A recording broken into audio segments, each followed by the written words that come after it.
I like Hi, that screen name that just popped up, Just an Aliens PR firm. That's yes, good. that is a good one. Hi, Lori. Also, while we see Lori is joining us in the chat, I just want to like say, first of all, Lori made an amazing article. It was just beautifully written, and we've had all these people kind of stepping up to the plate to like really just speak out for Kelsey. And Lori, we know, has been doing that for for a long time now, but she made a really beautiful article. KY Maverick did a fantastic article, and Claudia King, who's going to be joining us later in the stream, also did an awesome article. So, like, there is some really good research that we can kind of retweet and get out there to people who maybe don't know about the case. Um, and then we have people like Audrey that, wanted to go and speak out, but it was something that, out of their comfort zone, and she did it, and it was a big hit, and she did great. And then I wanted to also shout out someone on Twitter. I will get her exact handle, but she stepped up. She is obviously an amazing artist, and she knitted this gorgeous blanket that she's Oh, going to auction cool. off for Kelsey, and it's a purple police flag with like, instead of the blue line, it's like a dark purple line and a lavender color. It's stunning. Like, she's obviously extremely talented, and she basically just said, you know show me that you donated to the site and you can get entered to win it. And so I will get that here. I'm so unprepared for this, you guys. I'm sorry, but Take your time. We're just all here. just a huge shout out to everybody just doing things to help Kelsey. It just is a really Yeah. awesome reminder that when people see something they don't like, anybody can make a difference. Right. That's what was, throughout the Karen Reed trials as well. We had a lot of people that were knitting and creating a lot of homemade products. I think that's what was so great about it, with this ability out there. And I remember the craft fair at the Madden Star Drive-In um, back in 2024 before Christmas, and it was incredible, just all the knitted products. I ended up buying some knitted hats for some of the ladies in my family, and it was really cool. I enjoyed it a lot, just to see the talent. I think that's what's great. People put their talent to good use. People like to do things, and they're like, well, I can knit. I'm a great knitter. I can put together some things. Why don't I, put this out here, and maybe we could use this as a means to raise money for someone like Kelsey Fitzsimmons, which is something I strongly believe in. That's why I wanted to help promote that as well, because it's just I just think it's an awesome idea, and it's a nice little thing, because it's nice to get something too sometimes. When sometimes get a little nice handmade gift, but then you donate, you have a chance to win it.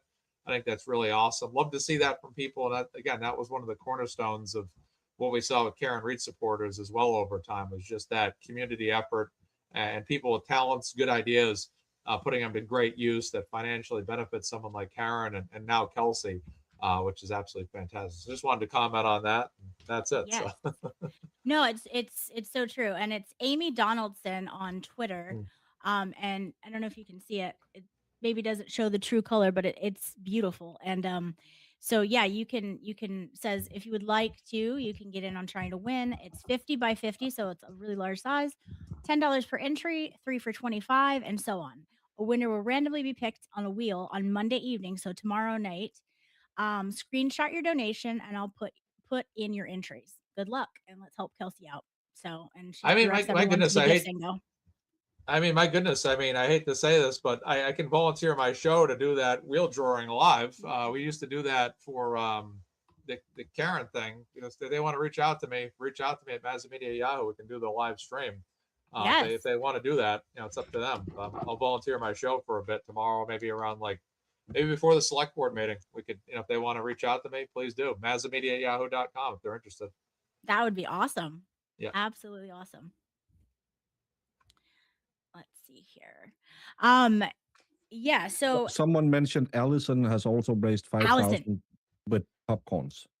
poppin' popcorn. Allison kind of got the Yes. whole ball rolling of thinking outside the box and just going and doing something, and just saying, I'm pissed about this. I'm going to get this going. And she did. She raised a ton of money. And she's someone who has been speaking out about it on Twitter and all of that. So we love Allison, and also the popcorn was really good. So It was. It was. Yeah. It was And a much not to better be, company. Yeah. Oh, so go ahead. not to be a Jordan Baker. not to be a rainer on parades or anything, but I think well, it'll probably make a lot of people happy. I will jump off because we're getting close to 10 o'clock my time. So you have done the jump forward. We don't do it for 3 weeks, so I'm just as confused like Emily, because now it's 5 hours, not 6 hours, and I thought it was 7 hours. So I've been a little stressed over that as well. It's the Can we just do worst. like Can't we just keep the clocks where they are? yes, Yes. Yeah. please. Let's do the China thing. Just have one time zone. Yes, I like it. Some of you will really hate when we go and say, well, it's 10 o'clock now. No, it's 3 o'clock. Nope. You're on London time now, baby. But Lauren, thank you so much for all you do. Massa, of course, you are the leading light, and Emily, you're just the brightest light. And Lauren, thank you so much for hanging out with me pre-show. And thank all of you in chat, because you are the ones who make the magic happen. We are just the faces who talk to you while you make magic happen. So thank you so much. Thank you, Baker. Sleep bye, good. y'all. Thank you. All right. We love Baker here. He's fantastic. Mhm. Always giving of his time and always helpful of other people. And I know he helps me as well, because I don't know what the heck I'm doing. So if I have a question, I can message him or Maza, and they are always ready to help. So we offer tech support. yes. I wanted to say, I've been speaking of people who are like being creative and using their platform. I've been talking to somebody on here who owns a skincare company called Bay Harbor Beauty. Yes. And she's offering a portion of any of her any of the sales to go to Kelsey's Give Send Go. I need to just reconnect with her and figure out like what the code is and everything, and then I'll post about it. Fantastic. But I got some of her products in the mail the other day, and they're like beautiful. They feel great. So I'll let everybody know more about that when I find out more. Yes, I've been wanting to look into it because I hear Jess saying good things about it, and then I've seen her in the chat. So that's amazing. Thank you. Yeah. So if anyone wants to do that, Emily is gonna find out more of the details, and that way you can try a new product and also help Kelsey out. So fantastic. Okay, we got the new total here of 565. Awesome, guys. Yeah, if we can get to that $100,000, that is a huge, I mean, what an accomplishment in a small time, really, of everyone coming together. Maz's hard work. He has, he's the one that started all this fundraising and just kind of blazing the path for everybody. And so if we can get Kelsey there, her trial's coming up in 2 weeks. I mean, that's going to be here before we know it. And then not only will she have to get through that one, but she will have about 1 million other family court dates with an attorney who is also, very skilled and very expensive. So she's got a big fight ahead of her, which I no doubt think she will win, but it's going to be a process and an expensive one. So also, there's so much stuff that Justin took from her. So if we can help give back, like some of that, he stole cash, he stole the honeymoon and put it back on his card, which I'm just going to venture to say probably wasn't paid by him if I had to just randomly guess. And so if we can help her get some of that hard-earned money that she worked hard for back, we know that the Commonwealth isn't going to do it because they're not doing anything about his acts and his felonies. So if we can help do that, like I would feel so good about that. And just a big and he stole like the future from her that she had imagined. Like she invested time in him, like that she had a future envisioned with him that he took from her. And I feel like what we can also give her back through these types of fundraisers and donations is like the promise that not everybody is like him, and that like there are good people in the world, and that just because he sucks doesn't mean that everybody sucks, and that like there are people that are going to care about her no matter what he did, and there are people that see him like I just keep thinking it must have been so frustrating for her for so long to kind of like see him for who we see him as now, but like worrying that not everybody was going to see him clearly and like get it, and worrying that people were going to side with him or sympathize with him. And I think that these fundraisers help us show her like we're on your side. Like that gaslighting narcissist did not convince any of us, and we're with you.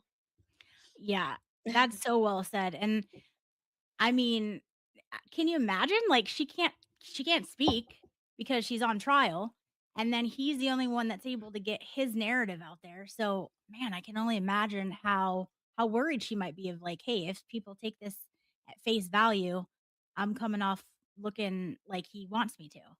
And then Mm-hmm. knowing that there's this whole backstory that no one has been able to see yet. And I just think like she's so tough, and on so many levels, to just be able to sit there and just have to bite her tongue. And I don't know, she's a better person than I am, because I probably wouldn't have been able to do that. So And then like he gets the opportunity to get his story out, and he's like, oh no, only ask me these 4 questions, and no cameras please. Like she's probably dying. Like she got in front of a camera even when she probably wasn't supposed to, because she couldn't take it anymore. And that's when you know who's telling the truth and who has the truth on their side. exactly. Yeah, that whole thing. I mean, what attorney would advise him that that was a good idea? Like to double An attorney that down. doesn't like their client. Right. Yes. I mean, to double down on the things that like we see you doing with our own eyes on camera. Mm-hmm. How did you think that was going to go well for you? What are we doing? No, I was just getting my things, my Kelsey's passport. Right. Right. What? Changing Kelsey's password. No, my password. I mean, like there's no way around that stuff. Like it's just wild. He could spin a lot of things, but taking her passport was like, I'm so glad he did that, because really it just shows where, no, you were not doing anything noble. You were not doing anything you were supposed to be doing. Exactly. Just vile. I don't know how this is what you're thinking about doing when the mother of your child is fighting for her life. It's despicable. It's just the interview as well. Like I was just getting ready to I just made my last tweet of the night. I usually have like a cutoff time unless it's like a big night. And I said, okay, this is my last tweet. I'm just going to do recreational things the rest of the night, TV, food, whatever, and chill out. I'm just going to kind of decompress from the online world. Good. All of a sudden, right as I'm doing that, I get tipped off about the NBC 10 video. Next hour, I'm like watching it, reviewing it, and then it gets so weird when they show the clips and he's just like this. Right. Yeah. It was just, if that was his PR firm that was behind that, or maybe the PR firm coordinated with the defense attorneys. Allegedly, it took place in the law office. It was just, it just to me, it showed that defense narrative was making a public impact. That's what that tells me, because I can't imagine that they'd feel the need to do something like that. Because, I mean, it can always be disputed in court, but obviously they felt the need to go to the press with it, NBC 10, and are like, you can ask 4 questions and 4 questions only, no more than 4. And, you can't record. Another thing, too, and Claudia King, was tweeting at me about this, too, was just the fact that, like, not having it recorded, just to me, look, when you look at Karen Reed, when she did her interviews, she would just, with the press, she'd just say, answer the questions and all that good stuff. Now, him, it's like, well, there's 4 questions, no more. Then right. More. A little bit of Jim Carrey, sorry. Very influenced by Jim Carrey in my childhood, to say the least. Ace Ventura was one influential in myself when I was like 10, 11, 12. That's a movie I've seen. Alrighty then. Yeah, there we go. And yeah, and you know, it's just like it's not recorded. That was one of the first things I said. I go, what do you mean it's not recorded? Because I mean, if you're, I mean, an innocent person like Kelsey Fitzsimmons, when she got out of jail the first time on September 8th, was like, the truth will come out. Like, you're willing, you know, even when Kelsey Fitzsimmons, for goodness sakes, had released a video a few weeks ago, you know, on her child Caden's birthday. You know, she had released the video that was recorded. She was willing to record herself to talk about it. People, and to Emily's point, you know, when you feel like you're right about something, you're willing to have that conversation live all day long in front of the world, and you can't wait to do it. But when you see someone that's like, well, I'm going to go on an interview with NBC 10 Boston, but can't record it. I'll interview with you. You can put it on the news, but you can't record it. That tells me, being a analytical thinker that I am, that you must be hiding something, or you must be afraid that you might slip up.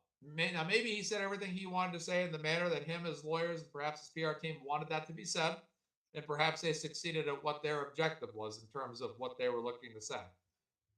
But is there a concern on their end that he might say the wrong thing? Is there a concern? Because again, is this another Karen Reed case, for example, where Karen Reed's the defendant, but it really feels inverted, quote unquote. I just got 3 jokes in there, if you guys were paying the Gubitosi quotes. I got the inverted joke in there, and I got a Karen Reed reference in there. So it was all And very you have a solo craftily. cup. I have a solo cup as well.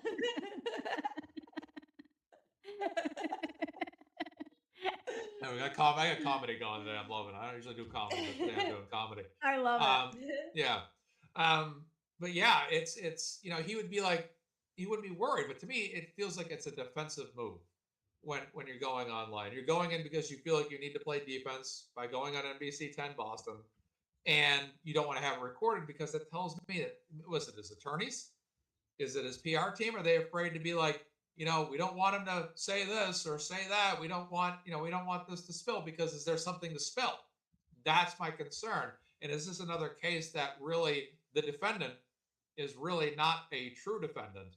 And it's that the people on the other side that really have something to hide, because everyone that followed the Karen Reed case certainly knows that there are a lot of people on that side that sure seemed like they were acting like they had something to hide. And it seems the same way in this one too. Well, that's all I needed to say. Oh yeah. And why are we the only ones who see it? Like, why aren't the police like, hey, actually, you didn't want to do something recorded. Why don't you come in and we'll record you? And you actually don't have a choice now because you, like, nothing seems like it's operating the way it's supposed to. No, it seems like they're protected is how it comes across.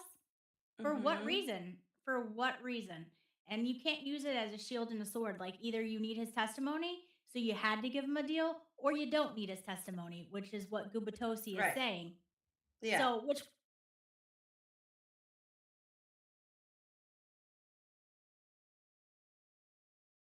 it's not good look for you. And the jury's gonna hear that.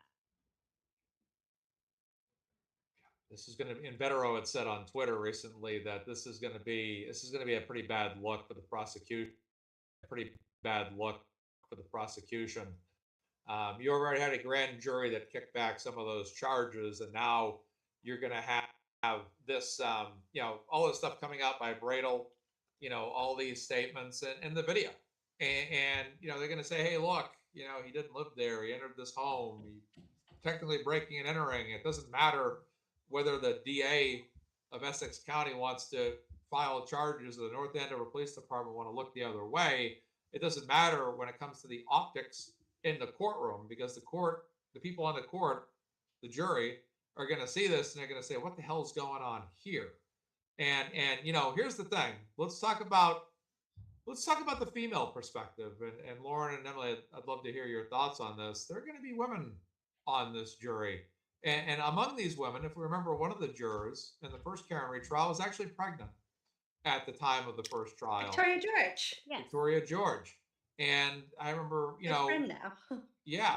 Yeah. And these women that are on this trial, you know, there's going to be a good chance, a majority of them are mothers or at the very least aunts, older sisters perhaps, have younger sisters perhaps, younger siblings perhaps, that are going to be very sympathetic to someone like Kelsey Fitzsimmons. There's going to be a because again, I think there's a very big level of gaslighting going on here. And I think when it comes to male versus female dynamics in terms of the relationship, there's a lot of women that don't really have much tolerance for even a man who shows a hint of the behavior that we've seen out of Kelsey's ex-fiance. So I think that goes big in Kelsey's favor, because if you're looking at least 50% of that jury and it's women, there's not going to be a chance she's getting convicted at all. How much I have to say. And then you're going to have, you know, you're probably going to have some gentlemen there, you know, I might have my perspective on this, that are, you know, whether or not they're looking at it from a male-female perspective, or parent, non-parent perspective, but just simply a cover-up, a shady, you know, can't trust police, can't trust your local officials perspective. You know, you could be up to 8 jurors out of 12 very quickly that are not going to be favorable to anybody but Kelsey in this. So optically, you know, I think that video of him entering, what were you entering that 4 days after? Like, what was up with that? You know, why did you bust it? Well, I lived there. You see, well, it doesn't say your name on the deed. You know, and quite honestly, these are the same cops that I felt delivered the, I don't care. I'll be honest with you. There's certain times people will say to me, Mazza, these are the laws, these are the rules. There's sometimes my mind just in full rebellion just says, I really don't care what the rules are. This is what the rules need to be. I am not taking kindly to the fact of the manner that RO was served. I do not like the fact that she literally opened up the door and under 2 seconds later, the very first officer is stepping foot inside her home.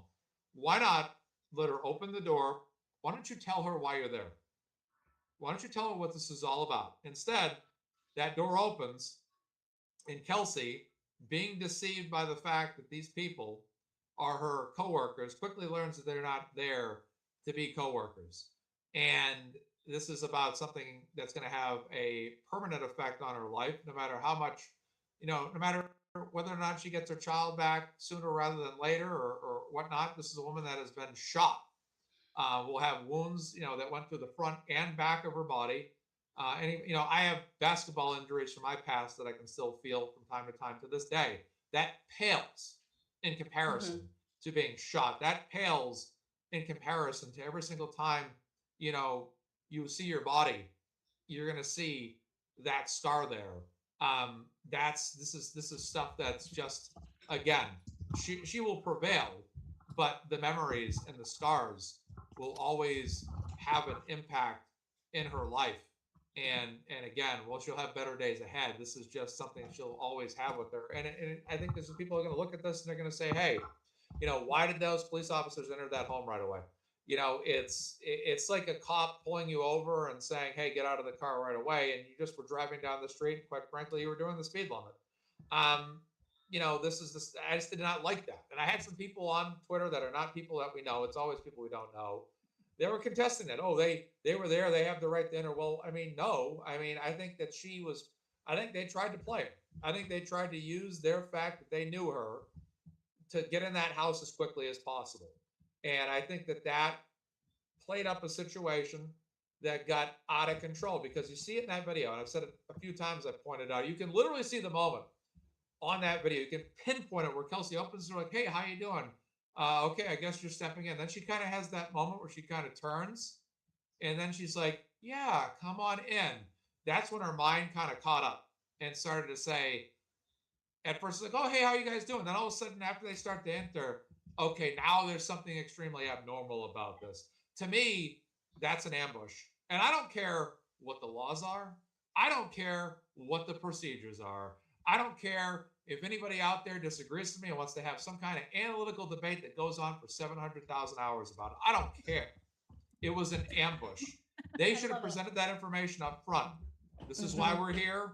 This is what's going to happen. We're going to have you step outside the house. We're here to first secure your firearms. Where are they? Okay, that's secure. We're also here to take your child because an RO has been served. We know, Kelsey, we know this isn't typical procedure, but this is what we have to do today. We want to let you know this. We want to have you step outside of the house. You're going to stand here with one of our officers for your protection and our protection as well. They don't do that. They go inside the house. They bring this to her attention. Well, she's already in the house. And at that point, she now feels cornered. She now feels trapped like an animal in the wilderness that's now been baited into something and is now caught in a trap. And at that point, and I've said this before, postpartum or not, I mean, postpartum depression, I get it, but postpartum or not, you're still putting somebody in a traumatic situation where there's going to be a reaction. And she's also going to feel, I hate to say it, to some degree, on the same level as these officers. It's a little tough for her to respect them as officers when she's an officer too. It's very difficult sometimes for cops when it's cops against cops. And I'll conclude in a moment here, but this is a situation I feel like they turned the flame up on her that instigated a reaction and a response out of her that would have caused more panic. They could have brought her outside for a few minutes, let her absolutely blow her top off, scream, yell, swear, lose her mind, go absolutely to the point of just absolutely exhausting herself mentally to get her to vent. But once you're inside her house, it creates a different reaction. It creates an escalated reaction. And what I'm really just saying is, I don't care what Kelsey did. I hate to be so honest about this. I don't care what she did in that house. I really don't.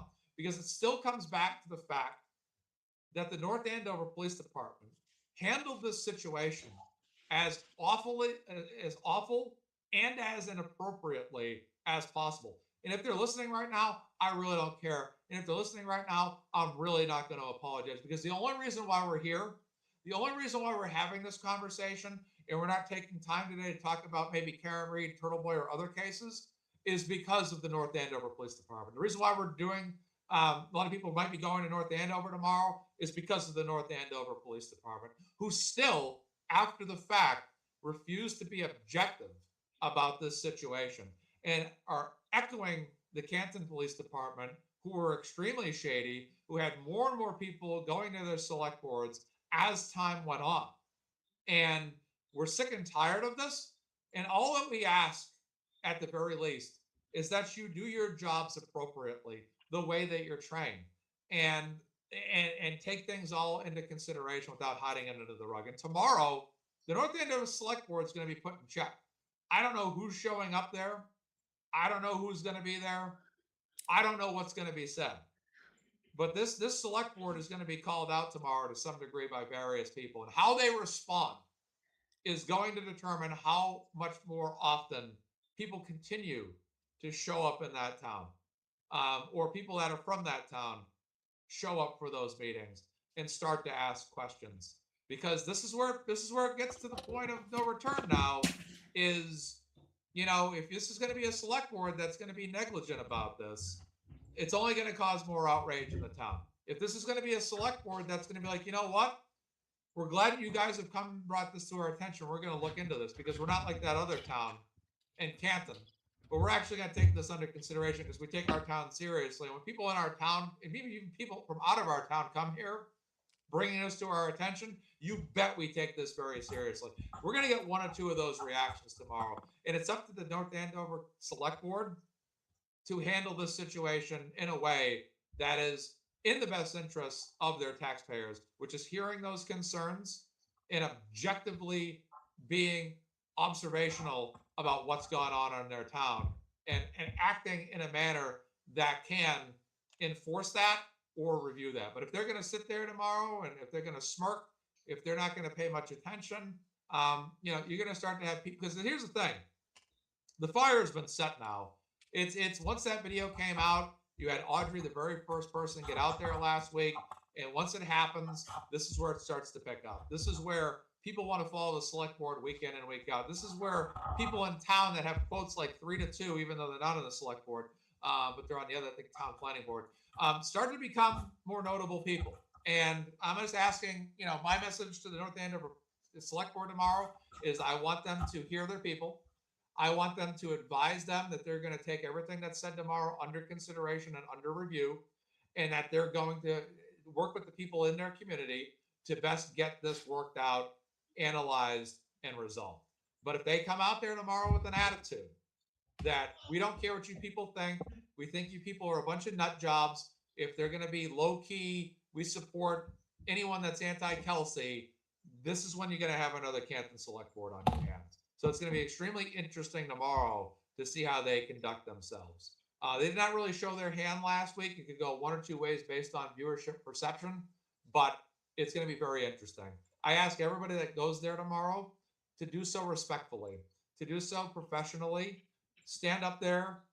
Don't go up there with a bleep you attitude. Go up there with a we are here today, like Emily said as well, in hers, we are here today. We have concerns. These are our concerns. These are the things that we're seeing. This is what we'd like you guys to address. Let's not go in there with an attitude that this is the Canton Select Board. Let's give this Select Board an opportunity, at least initially, to establish themselves about how we're going to see them. And if it turns into Canton, well, I guess people are going to have to probably get a little bit more intense. But like I said, I'm asking everyone tomorrow to please do so respectfully, professionally, make your points known, be cordial. But if it's like I said, if it just starts to get intense at some point, well, I guess that's what will happen. But I just want people to go there and just, again, make your case, because that's what the people in Canton did.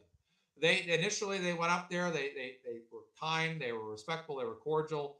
And then they found out that Select Board was not taking them in kind. Then it started to get really intense, and you started to see the arguing, the swearing, this town's going down the drain because of you type of comments. But again, tomorrow, I just ask everybody to just represent us well, represent yourself well, represent Kelsey well. And let's give the Select Board an opportunity to present themselves, and we'll take it from there. So that's just my ask. I have no right. No one has to listen to what I have to say. You can do whatever you want, but I would just yes, say, we do. Yeah, exactly. Yeah. My recommendation is just that, again, cordial, professional, respectful, make your case known. You don't have to necessarily do the angry, this town, you can just do it like, we have concerns about this town. We're concerned this town, we want to have this town look at this. As a taxpayer, kind of like exactly how Audrey did it last week. Reasonable arguments, reasonable points. Audrey got all her key points out there. It was fantastic. I've talked for like 10 minutes nonstop. I'm going to cut myself off because I got to go check the gifts and go and let other people talk. All right. But I think that's a great point to remember that, like, they could be like turtle riders for all we know. Like, they could be people that have been following the Canton Select Board and they hate what they've seen there. We just don't know. And I think you're exactly right to like speak at something like this as if they're going to listen. Yes. Right. And sorry, I don't want to cut either of you off because amazing points. But Claudia King is here, and we want to welcome her to the stage. This is my friend. I also Claudia only King. have like 2 more minutes because I have a little child that is knocking. Yes, so you just sorry. let us know. Thank you so much.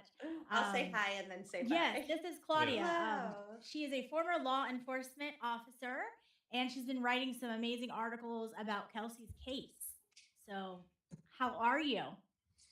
All right, I'm doing well. Thank you so much for having me again today. I have been struggling with some post-surgery, so I'm glad I could make it on here though for a bit and join this conversation because there's so much going on. There's so much about to happen. So I'm stoked to be here. Yes. And this is Emily. You haven't met her yet. She is a doll and so fun. Hi. It's nice to meet you, and it's not a reflection of you at all that I'm about to duck out, but my child has been banging on the door, and I'm going to go. I guess I'll believe you, but Mazda was just talking about nuts, and now you're leaving, so whatever. You guys are the best, and best of luck for the rest of the fundraiser. We can do it. Thank you so much, Emily. We love you. Bye. Bye. Bye, Emily. Oh, we love her. Claudia, thank you for joining. I know you had surgery. For those in the chat that don't know, Claudia had surgery, so she is being such a trooper and willing to join us, even though in a little pain. So we really appreciate it. And I know we haven't really talked since any of this video that the defense dropped. So I cannot wait to hear your thoughts and just Tell us everything.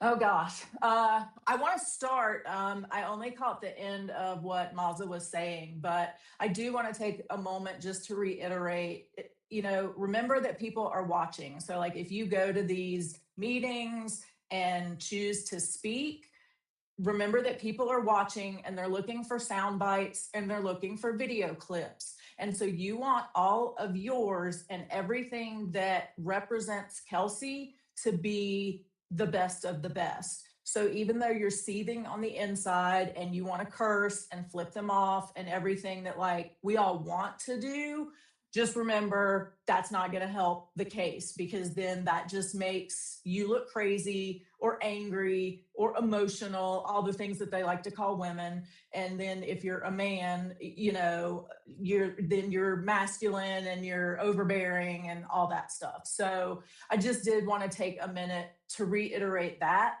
like plan out what you're going to say. You generally have a specific period of time. So look up what that is ahead of time, write out what you're going to say, practice it, make sure you're in your time limit. And if you're speaking off of your cell phone, make sure to turn off like the auto dimming on your screen so that like it doesn't go black while you're talking and then you look like an idiot trying to pull up your speech again. Just some things from personal experience that I have done and been through. So, wow, the video. Yeah.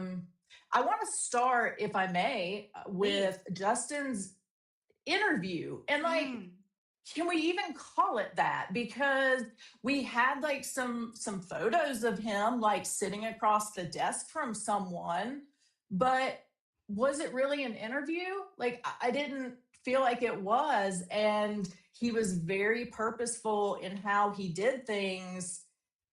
And like, I get that to a point, but if he is just there to really speak the truth and to clear his name, why wouldn't you just come out and say what you have to say without all the rules, without, oh no, we can't have this recorded and we can't do this. And that's because he didn't want to have anything that somebody could use against him at a later point.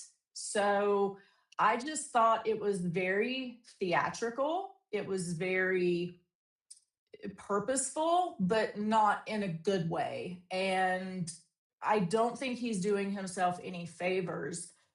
My only concern, and I get it's not concern really, but when we get to Kelsey's trial, yeah, they can smash him under the dirt. You know what I mean? Like Bradel can impeach him time and time over, but that's not really going to help her, I don't think, in this particular case, because he was not present during anything that happened. He's just kind of going to be there as an exterior witness to what he heard, what he remembers per se. So I just wish that charges were being brought, because I think that's the avenue that people then can get the real story from him and feel like justice maybe is being served. Because why are we watching all of this video and hearing all of these things that if any one of us did, we would have been arrested 3 times over by now?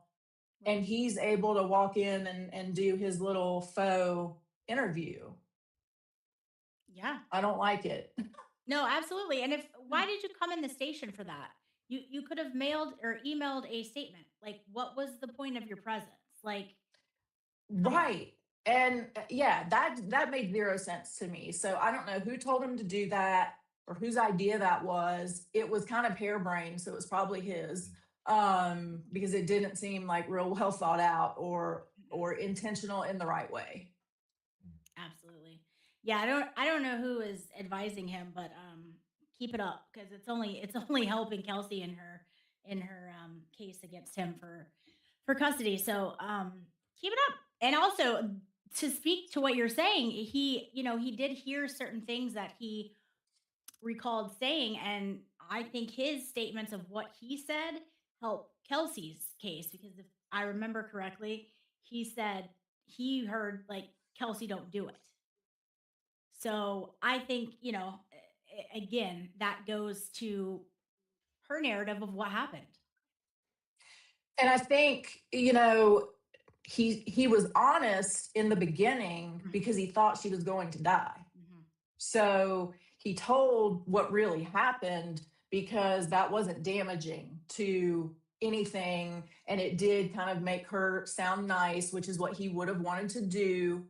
Had she been dead, then that makes him look like the poor, pitiful widower dad who now has this, kid to raise on his own. So I think that is the one good thing, is that he was interviewed in a timely fashion where he didn't know she was going to live. And so he was fully transparent and honest about what he heard. And now he can come up and say whatever, but we have those original statements with which they can impeach him if necessary. Yeah. Plus, he's just an idiot. Like, would he have even had the ability to form something? Yes, we know the cops maybe so, but Justin, I have my questions, my thoughts on that. So yeah, absolutely. Well, tell us. I can't believe he's going to work every day. Go ahead. Sure. Yeah, I'm sorry, but if I had a fire, I would not want him helping. That's it's a problem on so many levels, but it's out. I mean, it's just outrageous. If anyone else did what he was doing on camera and the proof was there, it's disgusting, and I don't know. I could talk about it for days. So. Well, yeah, because which version are we supposed to believe? One day he doesn't live there and he has literally sworn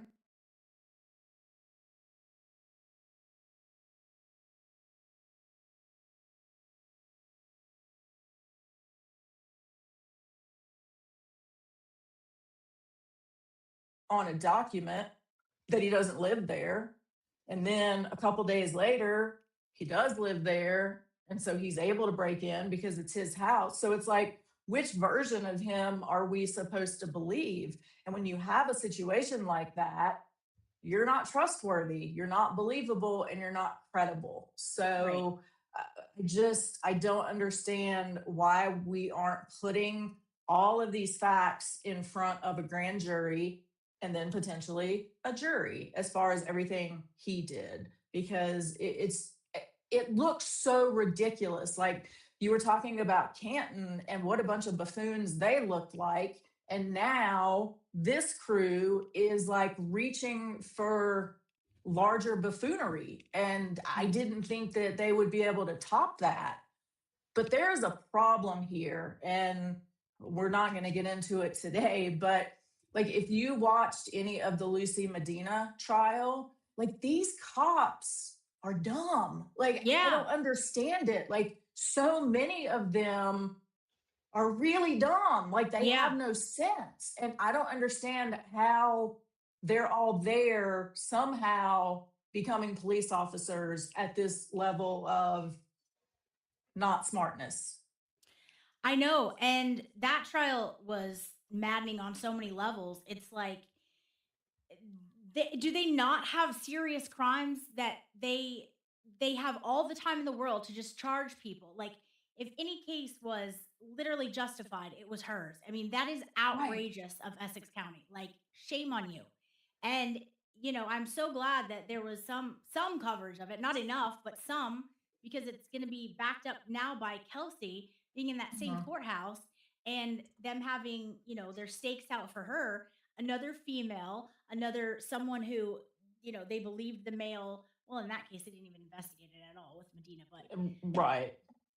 It's gross. And there is a serious problem here, and the optics are awful. And so, taxpayers in that county, or even just Massachusetts residents,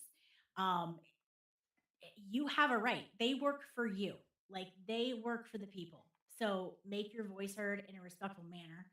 And that's how things get done. Yeah.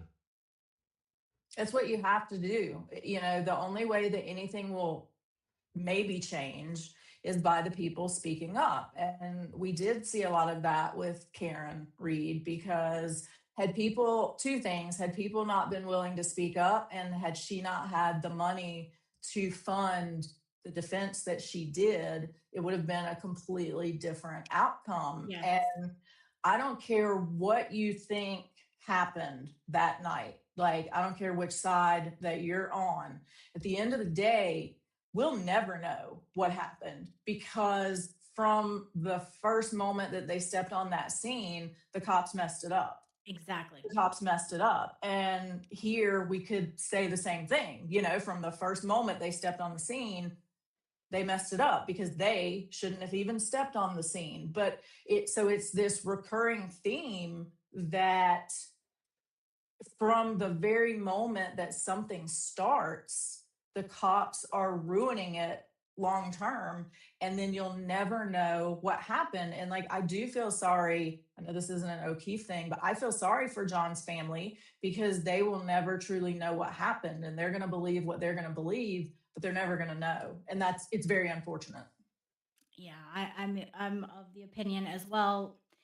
I hope things will come to light, but I just, you know, there was nothing done, and you can't go in and reinvestigate something that was never investigated. The evidence is gone. And so it's just a shame all the way around, but really there's just a problem in Massachusetts, and we're seeing it here again. And Claudia, I don't know that you were there yesterday, but Mazda had a great show yesterday talking about things from the timeline. And so this, I think you'll find interesting. So like, as of today, the North Andover Police Department still does not have body worn cameras as of today.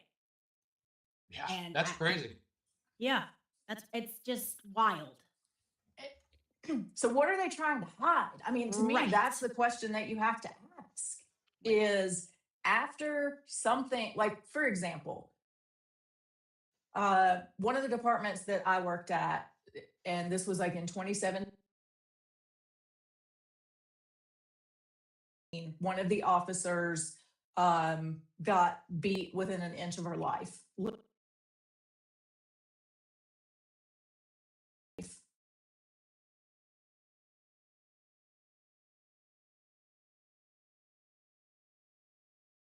Literally, by a suspect. And like the next week, she had a body worn camera. And then shortly thereafter, everybody at the department did. So it was like, all it took was that one incident for them to realize, like, we got to do something. So how that hasn't happened here is really interesting, because why don't they think they want that? Or why don't they do that for the confidence of the public? And to me, it's clear because they're hiding something, or they want to hide something. I couldn't agree more. It's troubling. It's very troubling. What are your thoughts about denied? I understand Travis Bloom is an idiot. I understand that. Fully understand that. He holds a good heart. Where we see Justin busting in the door, and then, you know, the things that follow with the alleged things he did on Kelsey's computer. Right. And I know we have to say alleged, so I'll keep saying it, and that's fine. You know, I guess he knocked his sunglasses off. That was the first thing I noticed. So poor guy, you know, was not properly prepared to bust the door in. But, you know, it was just... My lovely young man. Where are the marks to prove such? Well, my mom... Just so amateur hour looking, like, first and foremost. And then watching these four goons, you know, rush in. I can't tell where the marks are. Like, it would be funny if it wasn't so serious and such a serious situation. And I think things aren't coincidences, right? Like we all know that here. And that's why when you have a circumstantial case, it like adds up, because you start to look at things and they add up. So with this, like, he breaks it. Okay, first off, he lies that he lives there when he said he didn't live there. And then he breaks in. And then he destroys the alarm system. And then, like, there's so many and thens, including her money being taken, her vacation being canceled, and that money being taken. And all this is easily provable. So that's the other thing, you know, for people saying, well, none of this happened. Well, the digital evidence is there. You know, it's there or it isn't. So, I mean, that's the easy part. And I truly believe that he thought she was going to die. Yeah. And so nobody was going to miss any of this. And his true self took over and he saw dollar signs and wanted to rush in and take that. But all that shows the steps that went, and no coincidences. So it's like all that stuff doesn't happen just mysteriously. Like mysteriously, her money is suddenly missing from this bank account. Oh, and at the same time, it was suddenly this vacation was canceled. Oh, and it all happened from his mommy's house. And oh, it right after he broke into her house. So that's not logical, right? So we can say alleged, and, you know, technically he would be innocent until proven guilty, but we're not even getting that chance. Right? We're not even getting that chance. And the people, that's the other thing. The people aren't getting that chance because the state and the counties and the Commonwealth, they represent the people. So they should be working on behalf of the people, not this one guy, because they think it's a detriment to their case. And you know, I talked about it a lot in one or both of the articles that I recently wrote. You know, Kelsey is not the perfect victim because she is outspoken. She is strong. She is attractive. She is intelligent. Like, she's all these things that people don't want women to be, especially in law enforcement. And so it's easier to just burn her at the stake than allow her to have justice. And that's what's scary to me, because if it happens to her, and we've seen it happen to other women there, then what else is happening? First off, that we don't know about, and then what's going to happen next. Right. And if you're a woman in that department, in my opinion, you should be terrified. This is, Oh my gosh. this is awful. I mean, this is a real big problem. And what a, you know, just a step back for women officers everywhere, but especially here. Mm-mm. Yeah, it's hard enough. Like, that's the thing. It's hard enough, and people can say that times have changed and things have changed, and that sounds great. It's pretty much not true though. And so for this to be happening still, and for, I guess, what the two women there left, like, I don't know how they aren't putting in their resume wherever they can. Like, I would not want to be there. I can't believe that the woman who settled her lawsuit, the sergeant, stayed. Like, Right. I would be sleeping with one eye open every night, because who knows what they're going to try to do to her, Right. allegedly. Right, you can always get sabotaged on the job, and you know, I've seen a scene in the movie Copland where there was a cop they didn't trust, and he was in a desperate situation, and was dangling for his life, and they took their time to rescue him, and the guy ended up dropping to his death. It was just a movie, but you know, I always say art imitates life.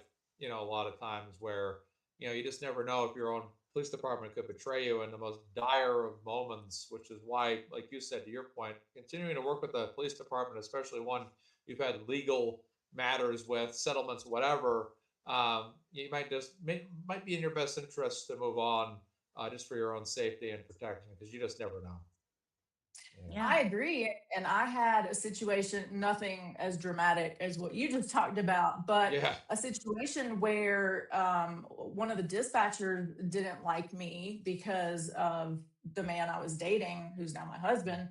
And so I was being sent on two-person calls alone, and then was having to request backup. So it's like, that's what they do to you. Like, people joke Wow. about it, and like you said, it's in movies, but this stuff is real. This stuff really happens, and it's terrifying that people will play with other people's lives in that manner in real life.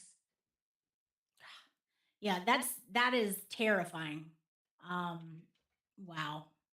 And that's why like your insight on this is so good because Kelsey can't speak out. But Mhm. to have a female officer who experienced, similar things that these women who have filed these lawsuits in this department have stated, it is invaluable. So thank you so much for sharing your experiences and bringing it to us so we can better understand it. And like Maza says, it seems like sometimes it's just in movies, but it is not. And It is not. And it's sad. It really is sad. And I do feel for Kelsey because she, I'm sure, has experienced a lot of the same things that I experienced. And like you said, she can't speak out, but I would be willing to bet what she's gone through is so much more than what we even know about. Like, that's the thing. She could probably sit here for hours and tell us different stories and things that she became used to and just dealt with and put up with. And it's just shouldn't be that way at all. yes, absolutely. And this is a great comment too from Skyview. It sets a Mhm. precedent in that town that you can break and enter Right. into someone's home and not be charged. And that's that is deep on a lot of levels because it Mhm. really does. It really, really does. That's I mean, it's disgusting. Well, the scariest part of that to me, like that I just thought about, is that really sets a precedent for abusers. I'm not saying Justin is an abuser. I have not delved into that enough to even be able to like make that assessment on their relationship. But just speaking from a place of a domestic relationship that has gone bad, that's now telling people in that area, go ahead, Right. go break into your ex's house, go attack, go do whatever. Oh, it can be on video. That's okay. That's okay. Or is it only okay if you're important? But how Right. important? Or is it like that's the thing? But it's to me, it's very scary for domestic violence victims right now in that area because that's basically giving a carte blanche to abusers to Yep. do whatever after you're supposed to be gone. And who cares? You're not going to get Yeah. charged. Video, no matter. Right. What a slippery slope that is. I mean, Mhm. and we know domestic violence is so prevalent. Even stalking after the fact is prevalent. So this is terrifying because of what they're allowing and the precedent that it now sets in that county. It's I don't know. I hope that these ones that are going to go to the select board meeting tomorrow. Somebody brings that up. I think that's a great point. And Miss just saying she was a domestic violence survivor. Um, yeah, so Claudia and myself are as well. Claudia speaks out about it a lot. And we are glad that you got out of that and are here with us. So, um, yeah, it's man, there's so many issues with this case. There's so many layers. There's so many different dynamics. Um, I just am so thankful that there is video footage. Like her dad was so smart. Maybe people would have done this, but for him to like have that foresight of like doing it so quickly, I Mhm. think it is really going to prove Kelsey's innocence, in my opinion. And just the father of the year. I mean, my goodness. And we got a new total, or we are over $1,000. So thank you guys so much. I know our goal here today is to get Kelsey to that $100,000 mark. So we have, yep. So we are really, and then Mazza bringing out a point. We are close to tying the record on this fundraiser. So keep them coming, guys. Her trial is only 2 weeks away. So no, trials are a living, breathing thing. So they may have plans for what they need, but we all saw it in Karen Reed. When witnesses go up there and then they present something, then you may have to counter that witness with a different witness, a different expert. Mhm. So what they have planned is not necessarily what they're budgeted for. So it's very possible that come trial, they have to bring in someone else. When they bring in someone else, it's flights, it's hotels, it's meals, it's all of that, transportation. So it is a very expensive process. And she's only 2 weeks out from that. So any donation that you give is really just, it is so well put to good use. And Kelsey and her family are so thankful. And they really just appreciate everything, which makes it so much more awesome to be able to do these fundraisers when you believe in something, and then they're so appreciative. And so your money is going to such a great use. So keep those coming. If we can get to that $100,000 for her, I mean, that is the biggest FU of all to Justin and to all of these people. So, you guys are amazing. It's the most generous community I've ever seen. So just keep them coming. But it really means the world to Kelsey's family, and they just adore all of you guys. It's really, I mean, they haven't met us, but in a way, like, we all feel connected to what they're going through and the need to speak out. So it's just it's a great cause. Lauren, I want to know, you mentioned her dad, and being dad of the year.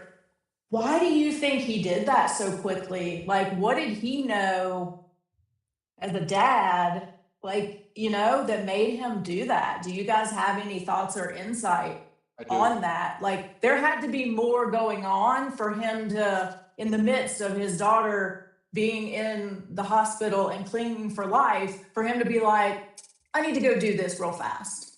I'm sure. And I do know, like, he is a security expert. Is that what it is, Maza? So he owns his own security company. So I think there's that aspect of it, right? And also probably just Papa Bear, like, wanting to protect his child. But it would not shock me in the least if they had things that maybe they saw that were kind of red flags to them. And with Justin's sneaky behavior of this RO out of nowhere, I can only imagine that probably played a part in it as well. But for him to act so quickly is fantastic. And I just think she's so lucky to have those cameras there.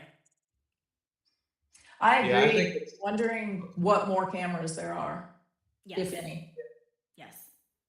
Yeah, I think it goes back to instinct. The father is a security expert by instinct, and I think it's just his natural inclination to say, well, let me get some things installed because I want to know if there's any activity. Because, I mean, after what had just happened days earlier, you're basically, someone that's a security expert, they have that militant attitude in the sense that, they're going to defend. And I think there must have been something in his head that just said, they could, after what happened in this house, who knows if there's anybody that returns to this house again for whatever reason. Let me just secure this house up a little bit more. And what's interesting is he was going back the day that door got breached. He was there 1 hour later, and it makes you wonder if he was, he had more that he was doing. But I just honestly feel it was just really a security expert's natural inclination to say, let me just have some cameras here, especially after the activity that just took place and nearly took the life of my own daughter. And let me get this plate just in case something happens. And sure enough, 1 day later, I mean, and the footage, like I said last week when we did the fundraiser, over $11,000. So I guess we can now evaluate how much money that video was worth, because it raised over $11,000 in donations. And for Lauren today, she's about to, I broke my record last week, and Lauren's about to break hers with another $26. So again, what's the value of that video if suddenly it's raising a lot of awareness, and it's really causing a chain of events now that are asking, I mean, this is, for a lot of us that have been saying this could be the next Karen Reed Canton. I mean, right now after that video came out, it's pretty much served it up on a silver platter. Oh my gosh. I mean, that brings it to another level, in my opinion, because now not only do you have Justin's involvement, but these other three Like, that's the other, to me, like, interesting piece of this is that it's not just him that broke in and committed allegedly multiple felonies. It's 3 other dudes as well who I think all, or at least 2 of them, are also public servants. Correct. So these are the people that are protecting these communities in one way or another. And that's terrifying to me. Yes. And maddening. Like, how dare you? You know, how dare you? Right. Because I could see his friends, like, let's pretend they're just listening to him, and he's like, no, it's fine. Like, I have the key. I still live there. I'm going to go get this stuff. Will you come with me? Sure. Sure. But when we got to break down the door and then the alarm goes off, like, that's when Right. I'm kind of like, I'm out. yeah, I'm gonna wait over here because Yeah. something is not right at this point. So the fact that they just barreled right on in with him is odd to me and speaks to, do they already know that they kind of have a get out of jail free card in this community? Like, do they already walk around feeling that entitlement? And so that's the way that they behave. And if that is the case, what else are they doing on or off duty with that entitlement? I think we need to think about that too. Absolutely. And it is terrifying to think that clearly he went right for the camera. So he was aware that there was cameras running, and he clearly had a flashlight, which to me, premeditation. What is going on? Why? You went down there and you destroyed that system. Yeah, he didn't just like pull the plug, right? No, he destroyed it. Yeah. And I bet he thought he destroyed all of the video along with it. Surprise, you didn't. Yeah, it's not like the old days of VHS tapes in the back room of a quick, a local 7-Eleven or something like that. You just don't go in there and snip the tape and you're done. It's all digitally uploaded to clouds and servers, and all that can be retrieved from any database in a moment's notice. So yeah, I don't think that would have been an effective means of destroying it. 'Cause you're already on camera. I mean, regardless if you destroy the footage, you're already on camera in the house. So when you do destroy it, there's the camera footage of you literally being in the house leading up to that moment. And if they record it as destroyed, you're on camera literally going right up to that server. So it's, exactly. Factor. Somebody else didn't sneak in and do it all of a sudden. And it is maddening to me, the entitlement that these people feel, these young men think that they have in this town and in this area. Why is that? That's a deeper issue that I'll probably dive into. But why do they feel that way? I think that would be amazing. I think a lot of us, when we heard that Justin had the audacity to be like, I want the proceeds from the house to raise, my son, because everything is his, for 18 years, like he just thought he was automatically going to get custody, which is adorable in its own right. Like, really? Okay. Yeah. Bless his heart. Yes. And so, the fact that he had the audacity to ask the court for that, it goes to everything that you're saying, that they were so entitled. This was nothing new for them. Like, he thought he really deserved that. Just like I'm sure in his brain, he deserved Kelsey's hard-earned money that she worked for to get, just because he wanted it, just because he could go in there and manipulate her passwords to take it. This is just alarming on so many levels. The absolute moral, like, depravity that this man has. Like, who raised them? Right. What kind of people brought up these guys to feel that way? Like, Yeah. that's what I don't understand, or that's what's scary to me, because like the generation, the 20 somethings now, like, do have kind of a general sense of entitlement, like, for whatever reason. But these guys have taken it above and beyond that into a whole nother stratosphere. So, yeah, who raised them to feel that way? And then what else has happened to affirm Right. that belief? Yeah. It's, I mean, what a deep roll, dive you could go down on that. And that's why, I just think the reporters up there are missing. I mean, you want a good story. Well, here it is. It's on a silver platter for you, but like, you're not doing Right. anything with it. No one's Right. asking questions. Like, I got to do it from Colorado. Yeah. Like, that's insane. Yeah, exactly. I mean, this is it's wild, and it should concern the awesome. We got Check the 1,200. chat. There you go. Woo-hoo! Congratulations, Lauren. Awesome, Yeah. awesome job. That's all you guys and my amazing guests. So thank you so much. It really is just Kelsey and her family really, really appreciate everything, and just you guys are all amazing and so generous. So keep them coming, and we're not very far from that $100,000, and we still have over an hour to go here. So I think we could do it. Share the video, share a tweet that we're live to get more eyes on it. To get more people over here who are going to learn about the case, talk about the case, and donate. Sorry, Claudia, what were you saying? I don't even know at this point. I think Rewind the tape. there's so much. Yes. I think just kind of what to piggyback off what you said about the stories and diving into, there's so many options, that people there could look at and dive into. And so again, what is the culture? Because why aren't they? I mean, like you said, news people are always looking for a great story. Right. So why aren't they diving into that big story? What's the atmosphere? What's the history? How much power do some of these people have that is making people feel like they can't talk about it? Right.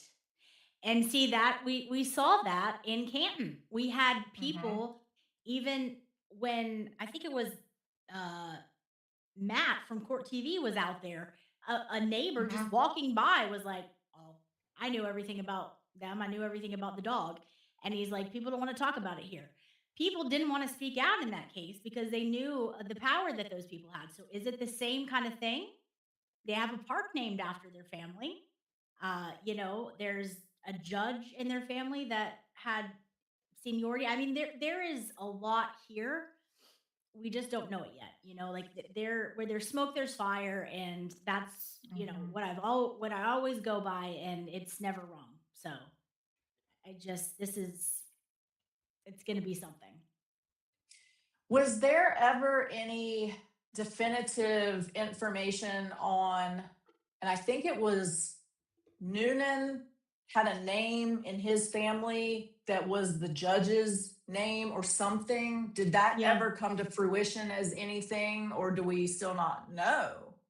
I don't think we know, but I did notice that in one of the recent motions from Bradle, they are still calling him McCarthy Noonan.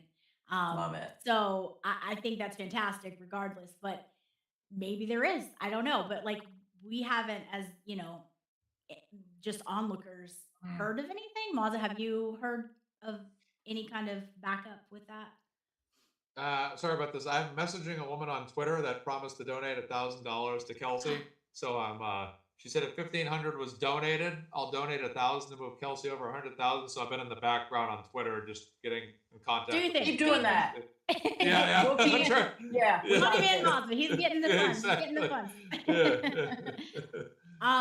So I haven't heard that it was really corroborated or not corroborated. I mean, like, go ahead. Because that was odd. Like, Yes.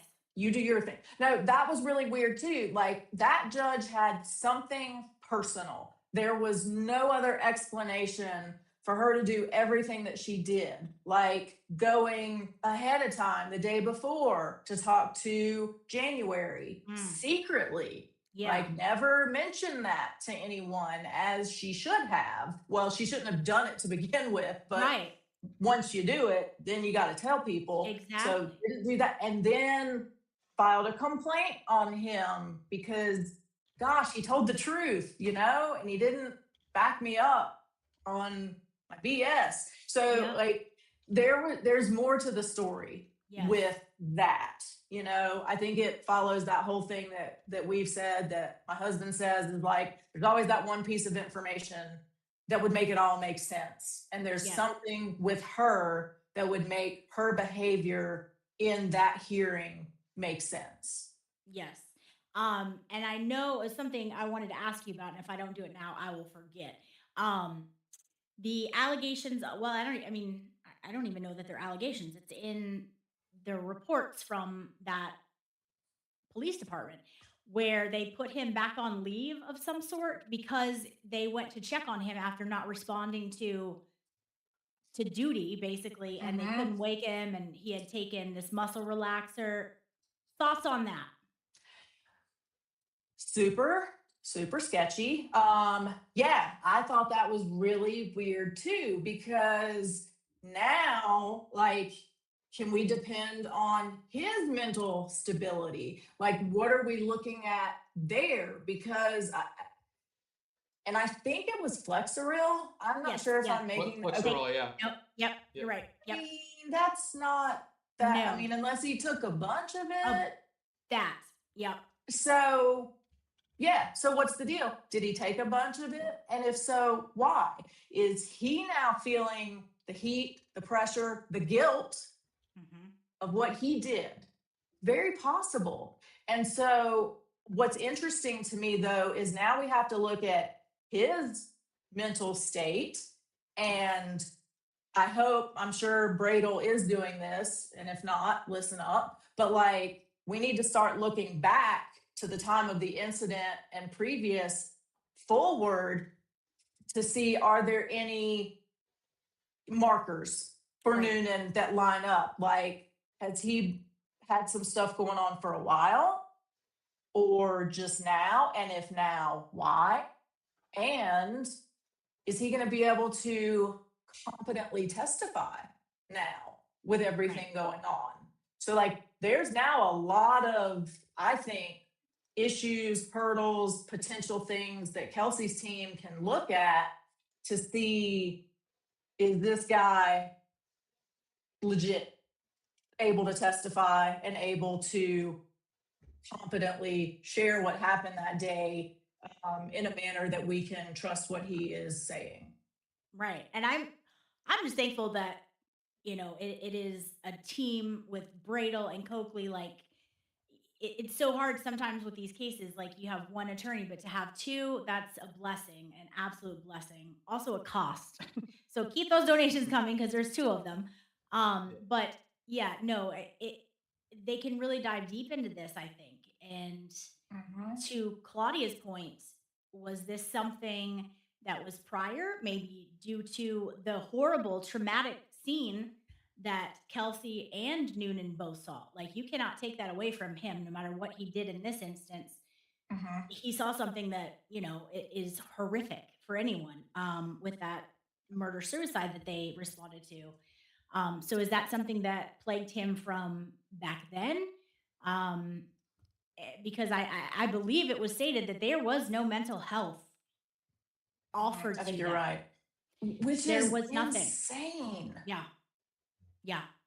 Like, I don't understand that at all. Like, that's just a whole other issue, that we could dive into, because that is so important.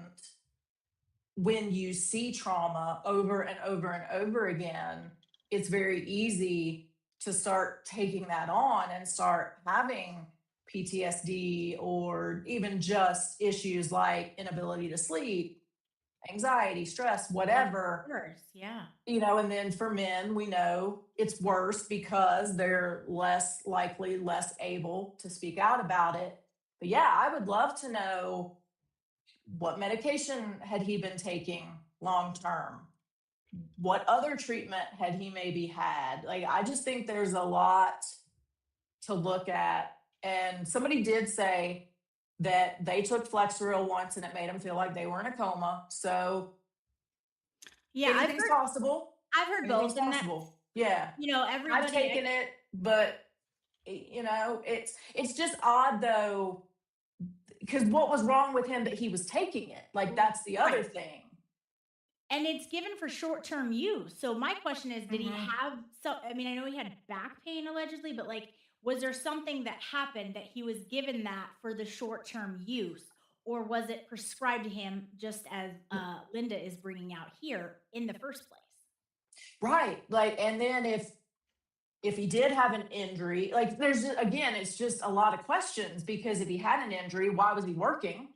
Right. If he had something so severe that he had to take this medication that put him into a coma-like state, you know, that he couldn't go to work, it just doesn't make sense to No. me. Like, what is going on in that tiny little department, and why? Exactly. And then it begs the question, was he taking Flexerol or a muscle relaxer on the day of the incident? It slows your, you know, your response time down. Could that be why this happened? We got it. We got do? it. It came We do? in. What? Yep, 1,200 just came in. Amazing. I think it was that lady that that had to have been her. It had to have That's been. Oh, awesome. what's her Yeah. name? Do we know her? So we can. Well, she posted. This was posted anonymously, the donation, so we don't know if it was actually her. But I just messaged her a few minutes ago, and that $1,200. So actually, let me read the post I wrote to her. I wrote, how did I word this here? I said, over $1,200 has been donated so far. Kelsey is now 1185 away from 100,000. If you're able to make this donation, she posted anonymously. The donation was posted anonymously, but I did message this person on Twitter, and then it just came through probably how long after? 6 minutes ago, I messaged her Oh, wow. on publicly. That seems on like a Twitter. legit coincidence. It had to. That's Yeah, an right. actual. That's what I mean. Yeah, that had to have been Thank her. you. Yeah. That's Thank amazing. you. That's Wow. incredible. Yeah. Kelsey's family thanks you. Kelsey thanks you. Like, Yeah. what? I mean, the generosity of everyone that has gotten to this point, to $100,000 in Yeah. this short of time. Yeah. Like, oh my goodness. And what's nice is every single person who donated $1, you know, that is what got us here. These big lump sums are amazing, but so are the smaller amounts, because without those, they add up. So every single person here played such a huge role, and also Maza and him just being relentless on the fundraising aspect of it. This is just amazing. I am so happy for Kelsey and her team. You know, this is huge. You guys are just incredible. Thank you so much. That is I amazing. hope she's watching. I hope she is seeing this and knows that so many people truly care about her. And it's nice to see, you know, in a time when people can argue about really anything and decide that they hate each other, Yes. you know, over a belief or a thought or a vote or whatever. It's really nice to see such an incredible group of people come together over an injustice and say, nothing else matter. You know what? However you feel about XYZ, I don't care, because we care together about this injustice that we all want to help. And I just think that's amazing. Yes, and my sources say she's watching. So you guys just literally pat yourselves on the back. Everybody played a part in this, and we believe you. Like, that is what I just want to shout it from the rooftops, because I know, and I know Claudia being in similar, you know, things like me and Claudia have both been in instances where people haven't believed us, whether it's been domestic violence, things like that.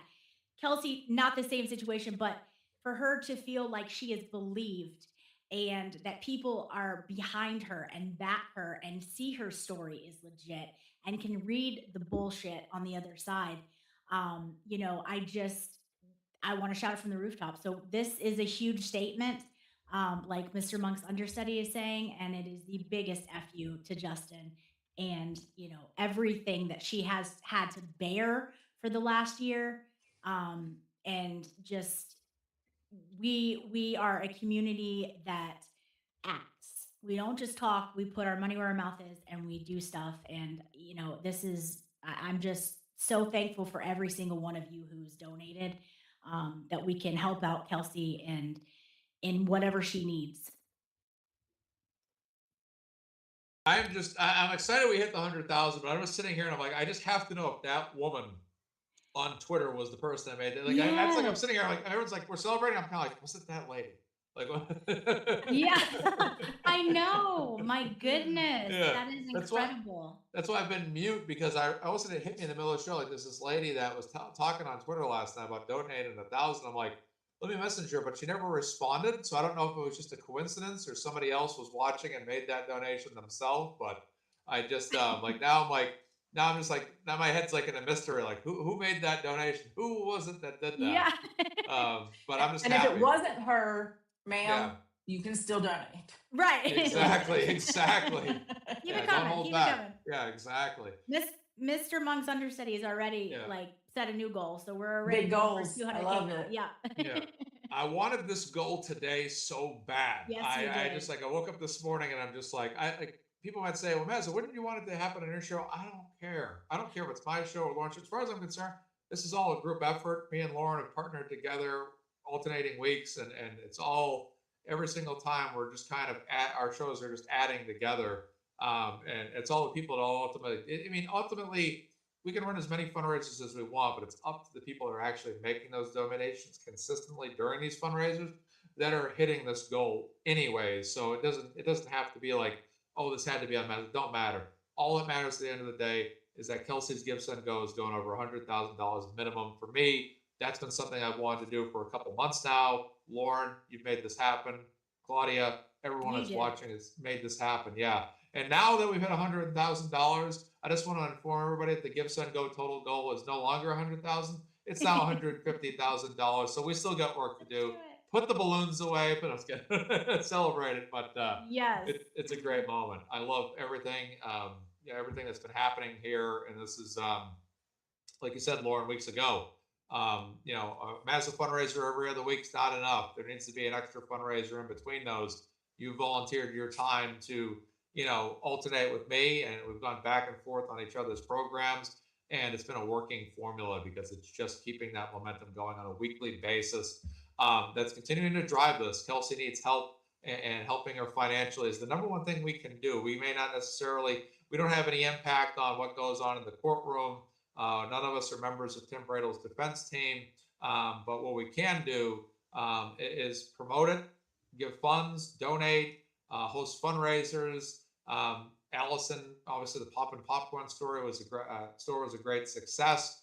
Other donations people are making. The North Shore Nacho Night has been doing a great job. I'm glad I thought of them. They've been bringing things, and a lot of times they've been donating during our fundraisers to help us get over the next level when we have these. So this is a celebratory moment today. This is like Mike Sutter's said, this is $100,000 is a major statement. And for me, in my head, going back months, I wanted to be over $100,000 going into trial. And it didn't matter. 18,000 content creators were all contributing to it. It didn't matter.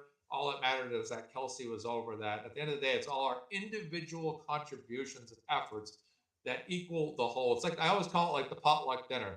If you just bring hot dogs, well, it's just hot dogs, but somebody else brings hamburgers, pickles, chips, mustard, ketchup, relish, cake, pie, whatever, all of a sudden it's a great party. It's awesome. There's plenty of choices. There's potato salad, coleslaw. All right. It's great stuff. That's what we're all bringing here. Not wings and nachos. Exactly. We're all bringing something together here. And when we do that, we have a massive impact.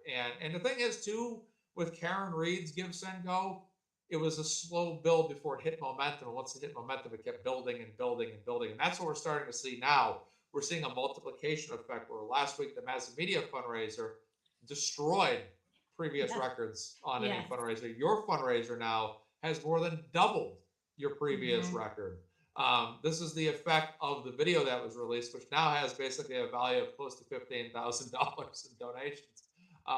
And not every other donation that's come in non-fundraiser times. I mean, there was a $2,200 donation last night that came in. There's been a series of donations, and honestly, going back months ago, it was like every time we do a fundraiser, you wouldn't see as many donations in between fundraisers. Now, what you're starting to see over the past few weeks is every time you go to your next fundraiser, the total's upticking, more and more. That's the momentum that's building now. The story is getting more popular. The videos are getting more popular. It's drawing up more interest on social media. And once that happens, there's more of that 24/7 effect of donations coming in. And then when we do our fundraiser shows, you're seeing that the fundraisers are actually bringing in higher totals than previous fundraisers did, because that's the momentum aspect. And that video, that security cam footage, I mean, like I said, that now has a value of about $15,000 in donations, because we're seeing it on last week's show. We're seeing it in between my show fundraiser and this fundraiser, and we're seeing it again today. How motivated people are about this right now, how fired up people are about this right now. Yeah, we have people today, a $1,200 donation. I don't care about if people have donated $5. If you donated $5, how many people have donated $5? You add those together, that's hundreds of dollars. You're contributing to the whole. Everything you can do, whether you're the person that's donating $5 or you're the person donating $2,000, together you're donating $2,005. So it's all adding up. It's all working towards a positive direction. And it's what everybody can contribute. That's what it is. But people believe in Kelsey right now. And coming into this show today, I wanted to hit it. That's why you guys asked me, like, Mazzy, you want to comment? I'm like, well, I'm actually on Twitter right now. I'm trying to talk to someone on Twitter that said they donate $1,000, because I was just I wanted to close this thing out. I don't know if that was her. I don't know. It might have been somebody else that was watching and said, heck, I'll donate that money, and maybe that wasn't her. I don't know. But like Claudia said, if that wasn't her, and she still wants to donate that $1,000, please do. It will help out Kelsey. But we're equipping Kelsey Fitzsimmons with her best, highest percentage chance of defending herself and healing herself and getting exactly what she needs to move forward in her life. That's what we're doing here. We're giving her a highest percentage chance, and $100,000 for her is much more valuable than not having that money. This is a woman that sold her house, and regardless of the sale of the house, there was a level of equity that capped how much she could actually get out of that. So this is kind of helping her rebuild her life as well. This is a woman that's had, anytime you have your house and that needs to be sold, essentially is like, what is it, collateral? It's collateral damage and all of this. That's a tough situation. This is a woman that's had her life, as far as I'm concerned, not only stripped from her, but stripped from her in almost its entirety. This is almost like someone hitting a reset button on her life. And regardless of that, there will be no reset button, because we're ensuring that she's going to get back to full speed sooner rather than later. Success is going to be coming. It's already happening, and it's going to continue to build. This is going to be something we're going to continue to push in the coming weeks. And, we had no quit with Karen Reed. We have that same attitude here, and continue to do what you guys do best. This is a very big moment. And, I admit in earlier fundraisers, I remember I think with my second and third fundraiser, it was only $385 that came in, which is great. $385 is great, but it was a dip. And I kind of said, am I going to be able to keep this going? But I always said to myself, just continue to show up, get this done, do these fundraisers. And I remember when Lauren came to me and said, who had been on a lot of my, if not all of my fundraisers, and said she wanted to do a channel, she wanted to have fundraisers. And I was like, this is great, because it's just, it's one thing when you walk and do something, but then you say to yourself, is this ever gonna grow? And the people have all grown. And the one thing I said to myself, the only thing I can do is try to be consistent, and Lauren can only be consistent. And everybody else that's running the Facebook groups and No Show Not Your Night can only be consistent. And you start to see that when you have the consistency, and all you folks that have donated over and over again, or maybe for the first time, or you donated months ago, this all just continuing to do it, continuing to have the consistency, all of us posting online, sharing links, KY Maverick, Claudia King, Lori Mullen, posting articles on Twitter, all you folks out there that have been participating in all these shows, sharing these links, spreading awareness. People were raising awareness across the board. This is something that's absolutely incredible, but it takes everybody. It just takes everybody. It's not enough for me or Lauren just to run a show without the folks that show up and they're putting the dollars right now on that Give, Send, Go. The people that are enthusiastic about this are fired up for this. And just a great thank you goes to all of you guys out there that have been doing this. It's been incredible. And I just feel I'm grateful right now because I just know that this has been something like my attitude's always just push, just keep going, just keep going, keep going, keep going. And I'm just so thankful. I just can't. I have no outcome in this in terms of like this doesn't really affect my life, in terms of what someone else is going through in theirs. But I just believe in the story, and I just felt that this is something I wanted to cover. And I'm just so thankful for people like Lauren, Claudia, Emily C, Broken Baker, The Glare, Lori Mullen, other people that have been on my show as well as this show, Nurse Kim, that are promoting this story, continuing to talk about this story. I'll say this, I truly believe Kelsey Fitzsimmons' story deserves the same level of attention as Karen Reed from all facets, except for the attention from anti-Karen Reed people. We don't want that attention, which we're not having too much of an experience with, which is good. But I just feel like this is a woman and this is a family that are going through a lot and are dealing with a lot. And seeing, I can't speak for her family, but seeing Kelsey go through what she's gone through, it doesn't matter what individual bad aspect she's gone through. There's another aspect of this every time you look at it that's just as bad. And this is just absolutely huge. And that's why I'm going on this major celebration rant right now, because I don't usually do it. But go for it. Yeah. I'm happy. I'm thrilled. And I wanted this so badly today. And it's huge because it just proves to me, like for me in my life, when I do things, I always feel like there's a reason, like there has to be a reason for it. And when I start to see like other people feeling that same gravitation, then I'm like, okay, this is great. And this means like we're meant to do this. We're meant to be here. Everybody else is meant to be here, meant to do this. There's a reason why we help Karen Reed, why we help Kelsey Fitzsimmons, and we're going to give her the help she needs. And from there, it's going to come down to the courtroom. It's going to come down to Tim Bradle and Martha Copley and Courtney Healy and what they can do in that trial and what can happen in probate court. And it's Attorney Hess is her name. It's going to come down to them in the courtroom. It was the same thing with Karen Reed trial. It came down to what they can do in the courtroom. What we can do is what we can do right now. And that's what everybody is contributing to, has been contributing to. Scott McGinnis is in the comments. He's one of the ultimate standout people, boots on the ground people. But that's what this is all about. It's about pushing out everything else, focusing on this. And that's what we're here for. We're here for justice.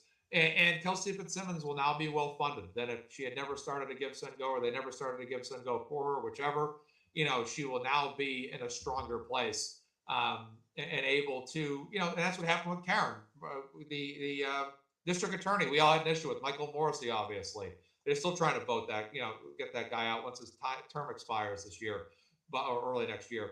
But he complained. He was looking for money. He needed money for that second Karen Reed trial, and he wrote, "This defense is uncommonly well funded," and it was uncommonly well funded by people that supported Karen Reed, and it just proves that they try to get away with this stuff. These people, these district attorneys out there, they try to get people like Karen and Kelsey cornered and say you're gonna take the fall. And when people stand up, like these people that have all donated to that $100,000, whether they're here today or not, that donated towards that fund, and I've donated as well a few times over. This is what happens, is that all of a sudden, Kelsey's financial burden starts to come down, and this gets a little bit a tough situation gets a little bit easier at least. But that's the power of people. And I yield my time because this has been like a 20,000. No, it's great. I just wanted to mention too, Courtney Healy, who has been a rock for Kelsey, who literally spent hours in the hospital when Kelsey was in the hospital in that room, with her or calling so that Kelsey could get out of her jail cell every single day. Just the amount of love that she has shown to Kelsey, we can't forget her. Yeah.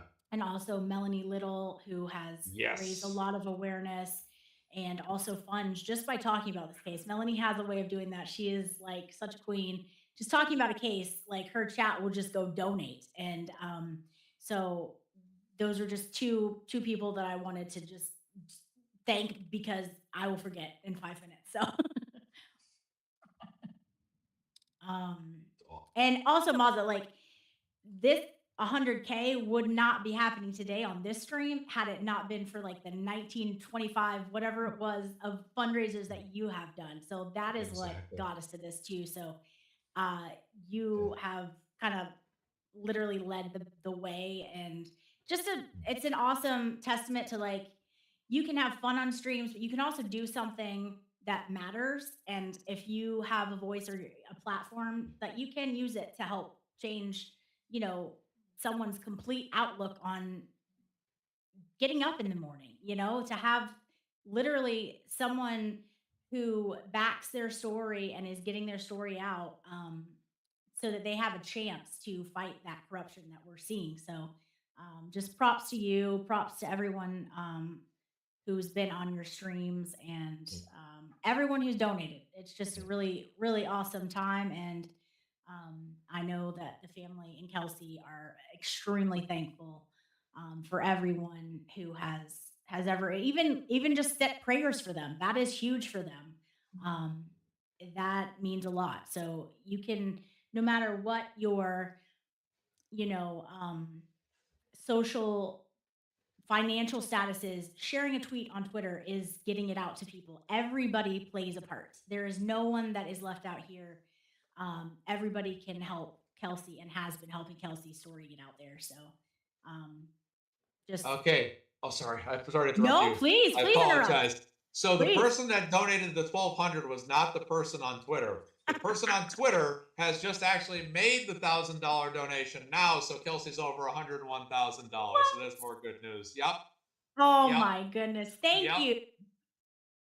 Yep. Thank So that you. means you're almost at 4 now Yep. for today. Amazing.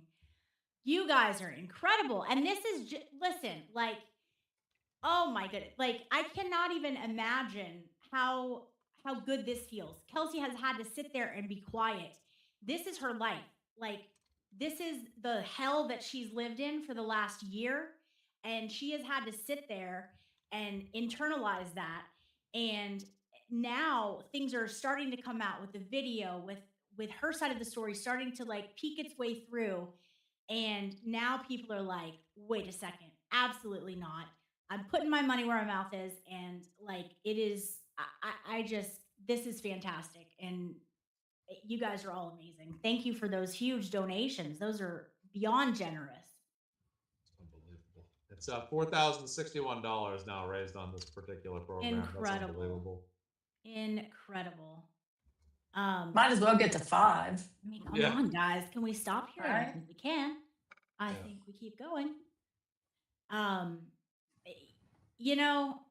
just Justin thought he was so slick. He thought he was so slick. And he ended up really, really putting a nail in his own coffin when the public saw him doing his deeds that he did. And that's when people really started getting angry. So he has himself to thank. He really does. The support that people had has now doubled and grown, and she has such an army behind her now. And a lot of it is because they see exactly the actions of the man, and I say that very, very loosely. It's just, thank you, Justin. Thank you for showing the world who you are. Wow. What a night. What a day. This is Yes. absolutely incredible.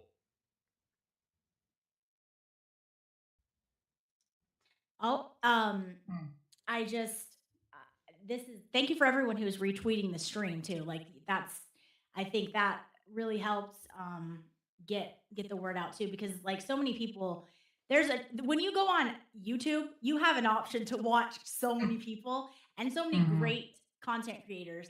So a lot of people don't know that we're on. So thank you for retweeting it, because it's getting more people here and getting that story out there.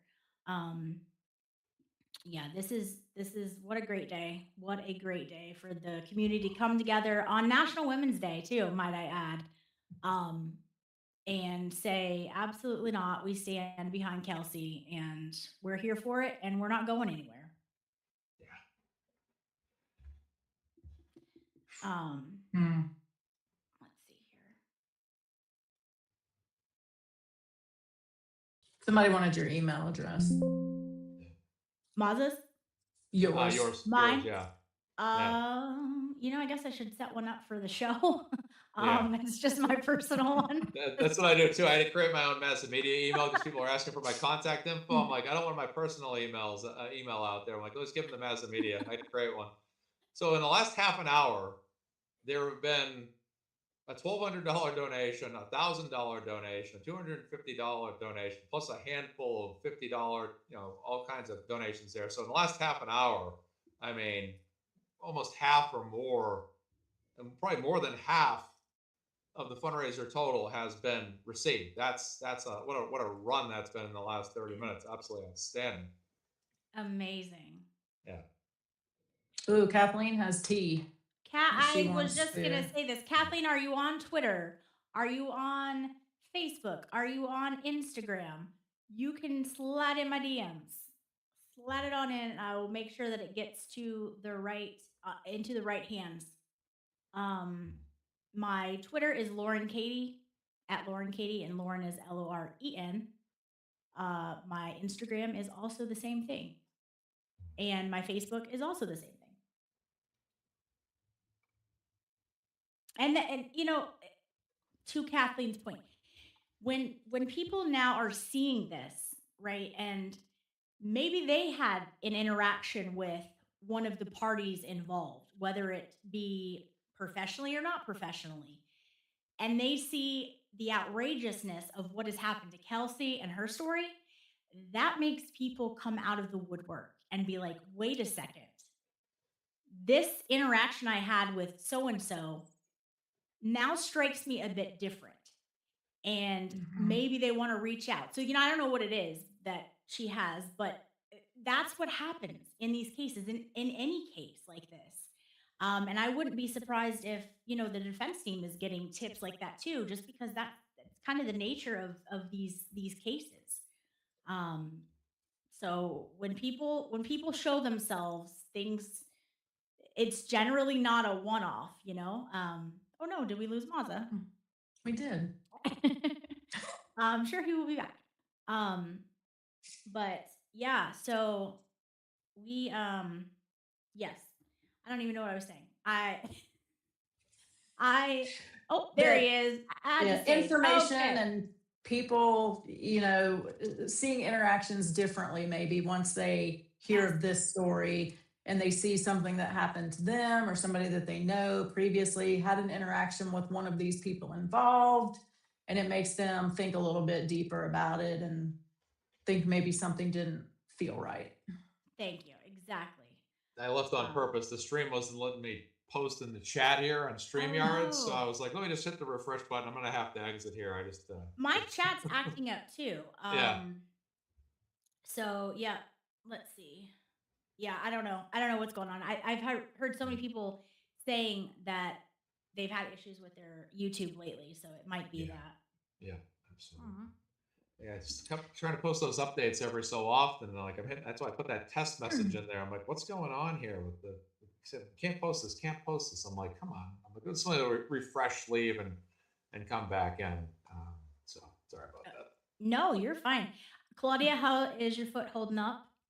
Yeah, I was gonna say I'm gonna bow out at this point, so I can just go want to elevate. make sure you're okay. Yes. But I am so glad to have been here. And guys, please get it to 5,000 before Lauren and Maza leave out today. I'm grateful to have been here and you know, the truth will come out. The truth is coming out, and it will continue to come out because we're seeing the drips that Bradel's team wants us to see. Keep that in mind. So we don't know everything that's out there yet. We don't know what they have. And so I think we're going to see a lot more of who Justin really is, and that's going to be a good thing for Kelsey. Absolutely. And Jeno saying thank you, Claudia. I'm saying thank you, Claudia. Your insight and knowledge of how the police system works in a female's role is just priceless. So thank you so much for being on a few of mine now and for writing such amazing Definitely. articles now. Keep those Thank coming. you. They're Thank so you. good. I just want to say the first one was like a few nights after surgery in the middle of the night. Yeah, so I was just like, I am inspired right Girl, now. keep it coming. No, they're so good. And I think Bradel even liked your tweet. So Yeah. Bradel's feeling it too. You know you're doing good stuff if Bradel's liking your stuff. So I mean, I was fangirling over that. I gotta admit that made me feel good. So yeah, yes. stay tuned for the next one. It will be next week, and yeah, might dig into the entitlement in the Please. town. See what's Please going do. on there. Yeah, Amazing. I appreciate Thank you guys so much. Yeah. And get some rest. Ice and elevate. Yes, ice and elevate. That's Bye. what Love I'm you, heading girl. to do. Love you. Yeah. I love you. Bye. Bye. All right. We love Claudia. Her insight We is do. invaluable and just someone who can relate to Kelsey on a lot of levels and, probably have experienced very similar things in their careers. So we thank her so much. How you feeling, Maza? I've lost all focus and I'm just like I'm like on a cloud right now. I'm just like up here on another level. Like I'm going on Twitter Yes. reading like comments right now. I just want to get the atmosphere of everybody's reaction to this. And I see it on Yes. Twitter. It's starting to the news is starting to spread here. I'm just really happy. For me, getting involved in this was kind of my focus and vision was just to kind of get that past $100,000. And I'm just happy that, we got that done. And Yes. everybody collectively got that done, and it's just awesome. It's just great. It's just a great feeling, and for today, for you, Lauren, I felt like the big donation came in yesterday, last night, and I said to myself, my goodness, we have a shot at getting this. I just want, for me, I don't want to sound selfish. I don't want you to sound selfish either, but we've done a lot of fundraisers, and it's like you kind of want to have that moment live on the air. Where you can be live on the air when that moment happens and capture that moment with a live reaction. I think we were live when we did $50,000. Yeah. When that hit as well, it was just a great moment. I think 75,000 as well. So that wasn't yeah. long ago. Like I that was know. not long ago. Yeah. That was wild. Everyone Yeah. is really speaking out. Actually, I'm gonna figure out when we crossed 50,000. I have all I have all my Yes. logs, so I can trace it right now. Let's see. Miss Jess, I am putting Claudia's thing in the chat. It is real Claudia King. And I will put that up on the screen when I get it typed here. It crossed $50,000 on December 7th. That's when it Okay. crossed 50. We were at $47,000. It was the Give to Send Go was at $47,590 at the start of that fundraiser. $2,790 were donated that night, and it got over 50,000. I got to $50,380. That was on mine, and then I think I'm convinced that yours was the one for 75. Let's see. It was definitely something. I don't remember what it was. But... Okay, it was mine. It was Kelsey Fitzsimmons Fundraiser 11 on a month ago. So okay, just maybe a month that's ago, what I'm thinking. Yeah. That one started off at 73,806 and ended at 76,311. We got $2,505 in donations that night, and yeah, so we've been on the air for a lot of these landmark shows. It's been great. Yes. To say the least.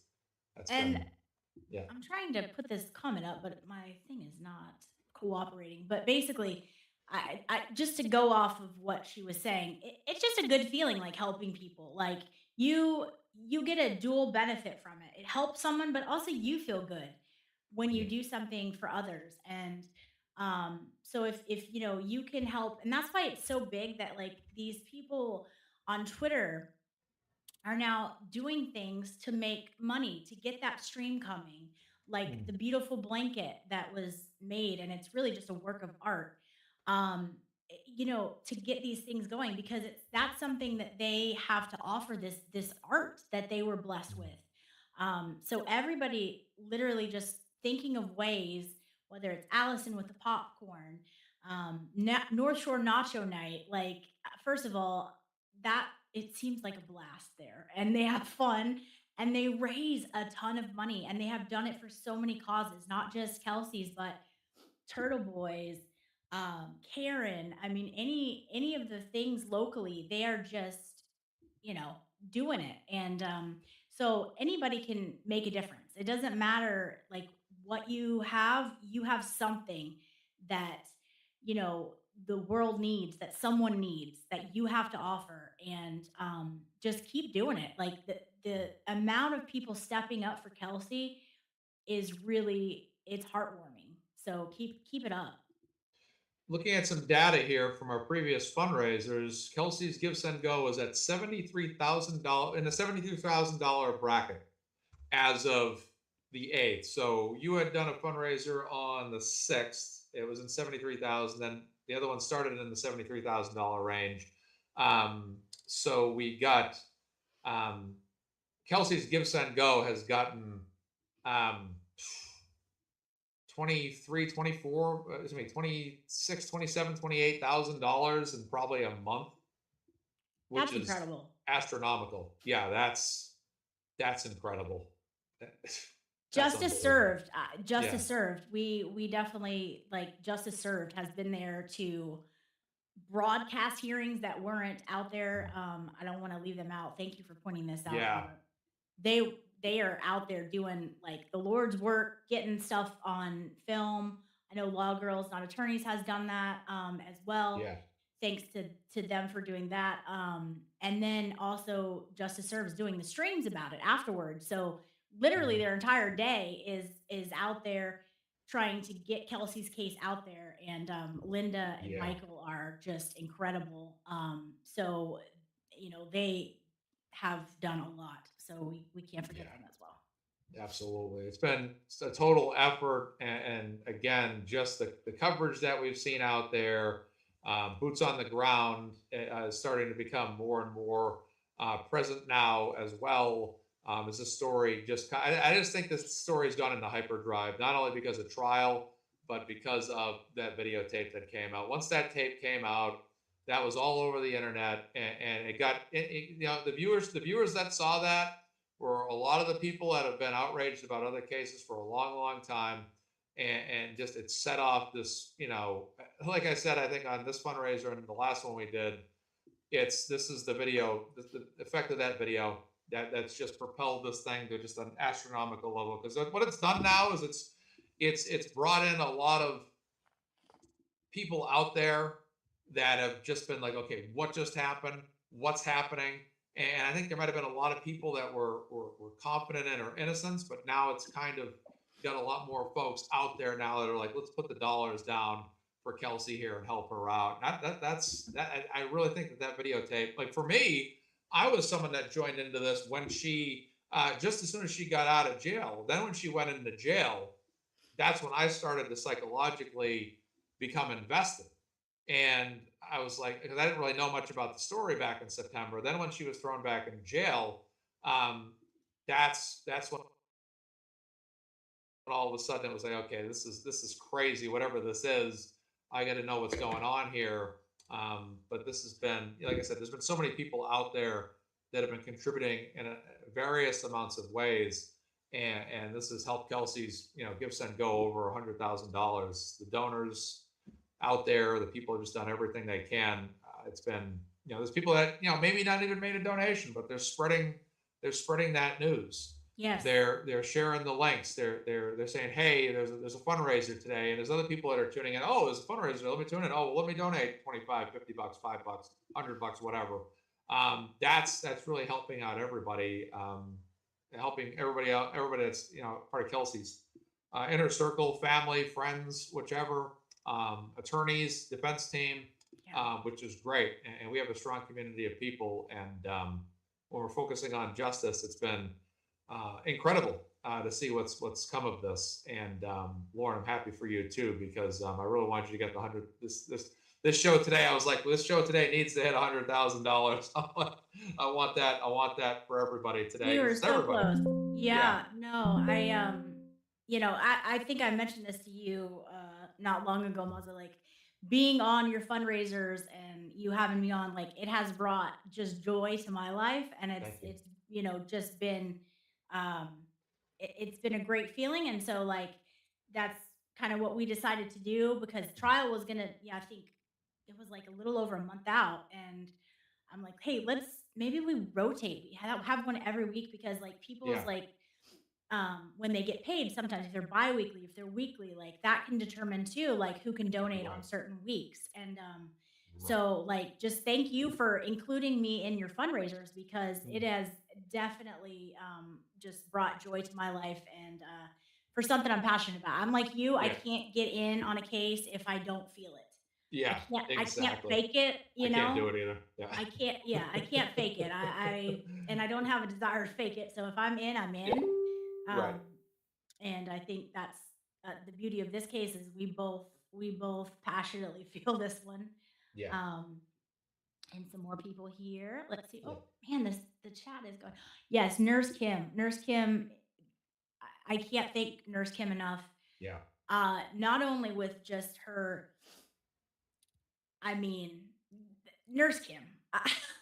Who is better than Nurse Kim? I don't know. She is Oh. amazing. Oh, yes. Oh. She's amazing. And she is so gracious to come on both of our shows. And then she just brings a whole nother insight of like her knowledge as a nurse, and to Kelsey's injuries, which I think, man, I think I even forget to talk about um sometimes, because there's so much to this case, that the amount of physical pain and injury that this girl has suffered, and come back and just made it through everything. Um, and Nurse Kim able to kind of break that down for us as to what every single one of those injuries is, because I mean that's like a foreign language to a lot of us. So um, and then to speak out on postpartum, Nurse Kim, just being the voice of that as well. So she has done, amazing things. Emily C. I mean, we love Emily C. so Yeah. much. Yeah, there's so many, and then Jess Machado going to cover this, and I know she's going to be there for like all of the trial. So all of these people bring a different audience, and that's what's so cool about it, Yeah. is because they all have their audiences, they all have their um, their specialties, really their art, and they all get this out to their audience, and that brings more people in for Kelsey, more people to get this story out, to see the corruption, to see what's being done to her, and then to raise funds for her as well. So everyone plays a part. It's just really cool to see. Melanie Little, just her, has a large audience, and she was one of the earliest, as you said earlier, YouTubers to talk about this. And there was a moment, a couple times where Melanie would just say, "Hey," to her audience, "donate." Melanie doesn't do a formal fundraiser, but because she has a vast audience, she could spread that link. And I think there was one time where like thousands of dollars came in donations off of Melanie Little's show, with again a large amount of people. They put the link out there. They don't track the dollars, but it was just Melanie Little has so much, status, following, all that, just being, in my opinion, one of the best attorneys ever to appear on YouTube. Yes. One of my favorites as well. And she's just someone that knows, like every case I ever hear about, Melanie has already been like, she's probably done three or four shows on it before I've ever found out about it, I know. And Yeah. talk about someone who their heart has to be in it too. Like she's like that, just feels for people, and what you see is what you get. Like she is just an absolute queen, an absolute gem. And if she's talking about your case, like, Yeah. consider yourself lucky, because Right. there's a reason that she's Yeah. discussing it, and it's awesome. Yeah. It's great. And like, I like to see like how people donate, you know, and that's the biggest thing. I always say it's the biggest thing we can do.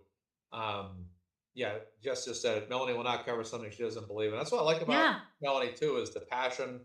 Yes. You know, she's fired up, and she doesn't necessarily get intensely fired up all the time, but she's very passionate. You can tell she has conviction in what she says. She expresses her frustration a lot with the court system, but it's great to see that, like with Mark Betterow as well, the legal aspect of it, because again, for people like ourselves that have never been attorneys, even a paralegal or anybody that's been frequently in a courtroom, it's great to see all of the attorneys out there that are saying to you, you know, it's not just Bradel, Betterow, Martha Coakley, Yannetti, Jackson, Alessi, Eliza Little, that are expressing frustration with the judges they're facing. You know, there's been a lot of judges we've seen in those cases where there's been a lot of frustration for Aiden, Karen, Kelsey, and a few others. And when you hear Melanie and Betterow on some of these Yes. shows, and they're like, yeah, it's not just you guys who've never been an attorney or never defended someone in your life. You guys are not, like Blair has always said, I love when an attorney validates my beliefs. And I absolutely felt the same way, because Yes. I'd have opinions. And I'd be like, well, maybe I'm just saying this from a point of lack of education. But then the attorneys are out there and they're like Melanie and Betterow and others are out there and they're like, hey, no, you're not wrong. I'm an attorney and I'm saying the same thing you're saying. So it's not your imagination. Yeah, it's great. And that's what I love about Will too, because he has Yeah. like, he literally, he can call out BS really fast, and he picks up on stuff that like people don't. And then like to hear like when they validate him, it's so great, because you can just see like that what they bring to the table, the law tubers, to everyone, whether they're a content creator, a YouTuber, or just like people in the chat. Like, we feel seen. Like, hey, they're backing us up. They're basically saying, yeah, you know, this is accurate. Yeah. And so they just bring so much to the community. Betterow, Melanie, Brother Counsel, he's done some Yeah. great videos for Kelsey. The Matas I know have spoken out on Kelsey's case. Defense Diaries. Runkle has definitely, yep. And so yeah, they're just a huge part of this community. It's awesome. It's been fantastic. It's just, again, it's good. It's good to see things come together for Kelsey too, because I felt that for a long time the story has been covered, and it's had the donations, the money's come in, the supporters have been there, but I've always felt that from a support standpoint, we needed to get that expansion to other, you know, expand the audiences, expand the people that are potential donors to Kelsey. And that video that came out a week or two ago, that was just it. It just absolutely was the moment that just set off so many people to say to themselves, I'm going to give Kelsey a donation. You know, that $2,200 that came in last night, for all we know, may have been the largest donation to ever come in that didn't take place during a fundraiser, for all we know, or during a live show, for all we know. But I saw that last night. I was like, whoa. But that's what's happening now. People are starting to catch on to the story, and they see what happens to Kelsey, and they're like all of us that's, you know, on this show or in the audience tuning in today, and are saying to themselves, I don't want to see Kelsey go through this. I don't want to see her stand alone. I don't like what's happening here. And this involves a baby. This also involves a baby. This is a mother that is unable to see her child. You know, recently posted a video expressing her, you know, very honest thoughts about how she felt the night of that birthday. And that was, for me, you know, I watched it twice when that video was released. The first time I watched it was to take it in, anticipate what she was going to say, and listen to it. The second time I watched it, that's when I kind of felt like the rawness of it, of how much pain, anguish she's going through. And I feel like that is just something that really kind of like I sat there and I felt in that moment like I hadn't done enough for her. I was like, man, I haven't done a good enough job. And people are like, Mazzy, shut up, you have to. You know? I'm like, man, maybe I'm not doing a good enough job. And I'm not saying that's what she was saying. That's not what I mean. No, It just meant that when I saw her in that pain, I had a self conviction that I didn't feel like I was doing enough to help this person out, this woman out. That's what was my reaction to it. I think it was you that said it to Mazzy, like, you're good, don't worry about it. But you know, it just motivated me more. It's like because I just wanted to, you know, to me it validated the belief that we have in her.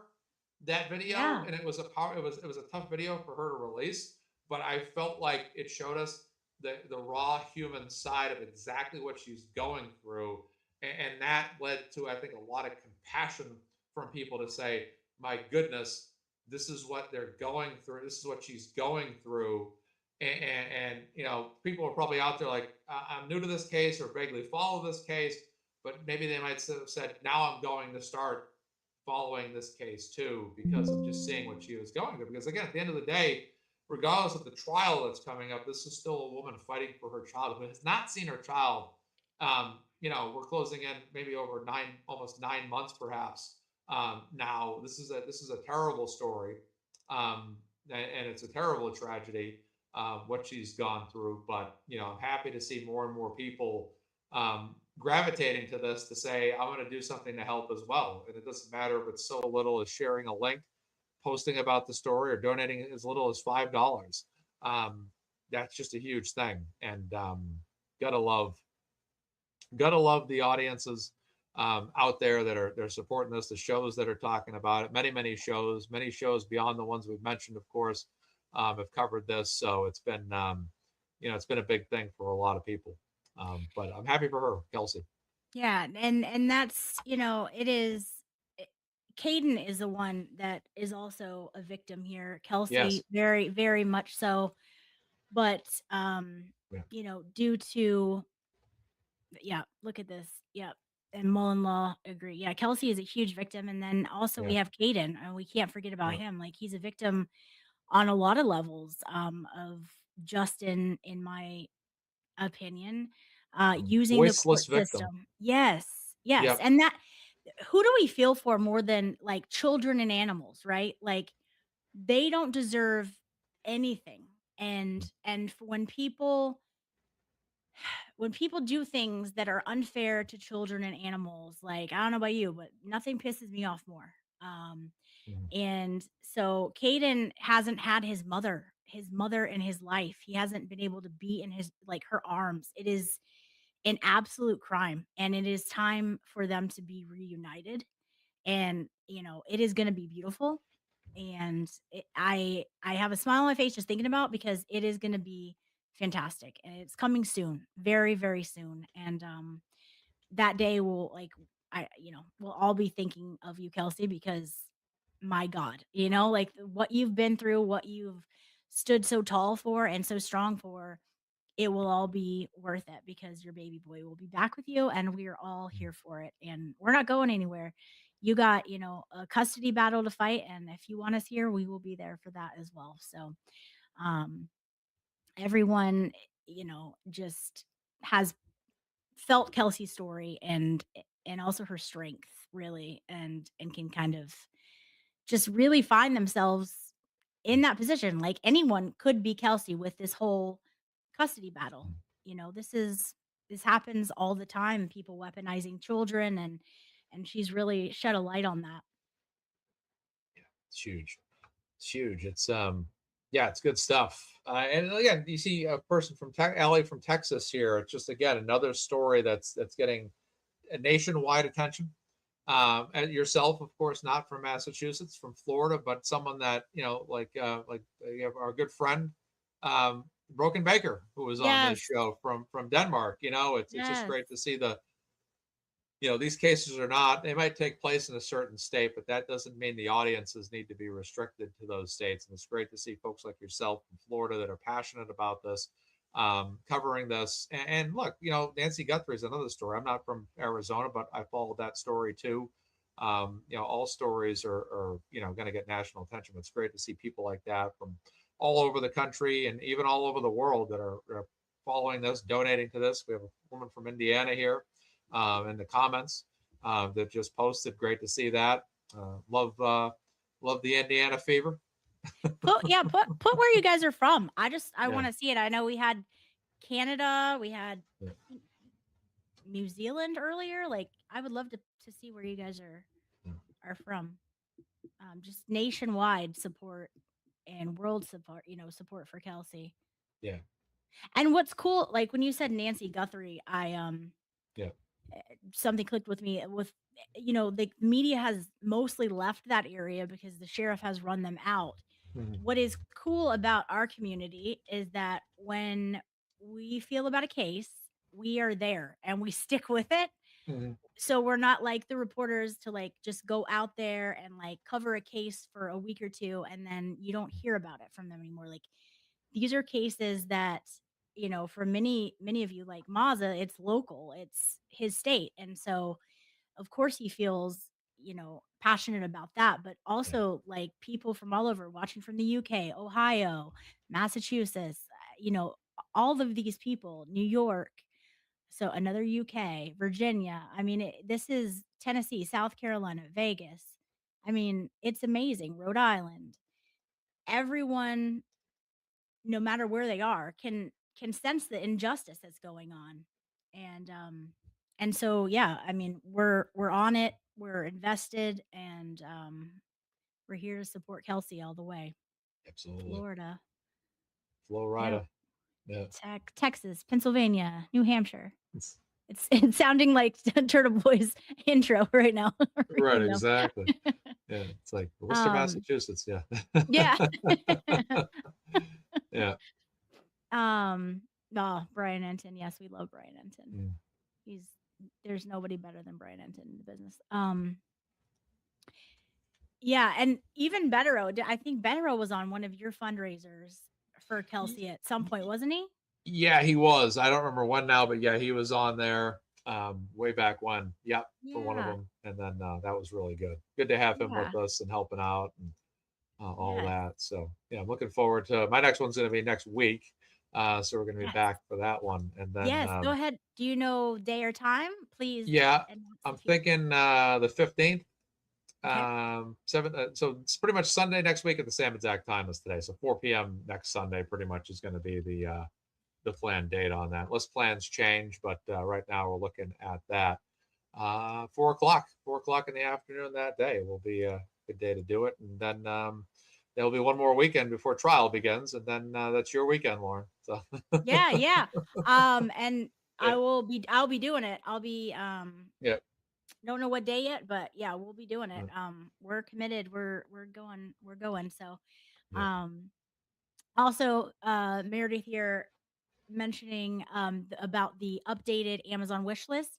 We talked about it earlier. I don't know what was purchased because we've been doing this, but if any of you guys would rather send something than the actual cash to actually see what you're purchasing for Kaden, because she's going to be getting her own place, whether it's next week when the court grants it, or in a month from now. Like, she will be having her own place with hopefully her son, and hopefully a lot of the time. So she'll need these updated items. When he was stolen from her, he was an absolute little baby, and so now there's things for his room that Kelsey needs now that he's older, and even updated clothes sizes. So on Kelsey's wish list, which is pinned in the description, there are some updated items. I think there was some really cute like little wagons for him. Kelsey's gonna get him back in time to see all those really fun, where his personality comes out, like all these amazing milestones. I know she missed so many, but she's gonna now, really get to see her son become like a little human with his personality and all of that. And so there's items on there that have been updated, um, that if you'd rather, donate and see what you're actually buying and providing, and if you're maybe a more visual person, that's something that might attract you. So that is in the description of the chat as well. But yes, there's some really cute items in there as well. And Sue, we love you back. So thank you for being here and supporting Kelsey. Yeah, I mean, Mazda, do we have an updated total? There hasn't been a donation in a while. Okay. So it's been about a half hour since the last donation that came in, but 27 minutes ago. Okay. So Listen, I'm not pushing it. that's it. We're just happy that Yeah. that we were able to help Kelsey get Right. over 100K. I mean, that is Yeah. huge, and in a very short time. Yeah, $4,101. Woohoo! That's You guys are unbelievable. just absolutely incredible. Thank you. Record-breaking day for you. Yeah, absolutely. And Mazda having like an insane fundraiser last week. Yeah, Over $11,000. I mean, I know. just the love that comes in from you guys and from this community is insane. Yeah, absolutely. You've done a great job, Lauren. And you're still on Court TV these days, like recently, like in the past week? Okay. Yes. I'm usually on once a week. For a while Okay. it was Mondays, and I was thinking that was going to kind of stick, but I was on Thursday of last week. So it kind of just Nice. depends, and some days work better for me, and some days they don't, they don't need a private investigator on, so but yeah, it's every week, but I don't know the date for sure. I try to post like on my Facebook or sometimes on Twitter, but I haven't recently, but yeah, it's mostly the Nancy Guthrie case. They're still covering that pretty extensively.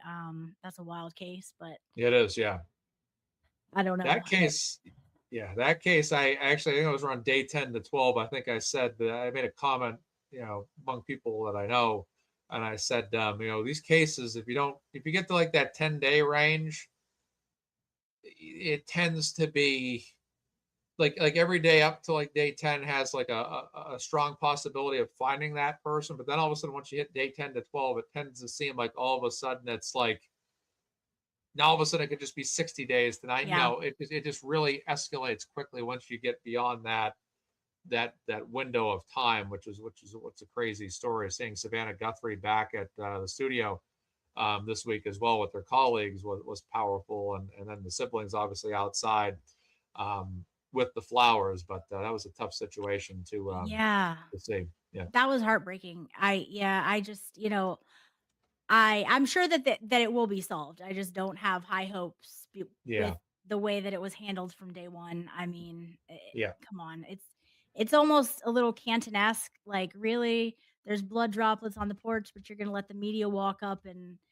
film it, walk all over it. It's like, come on. So I hope they find her, but I don't think it's gonna be alive at this point.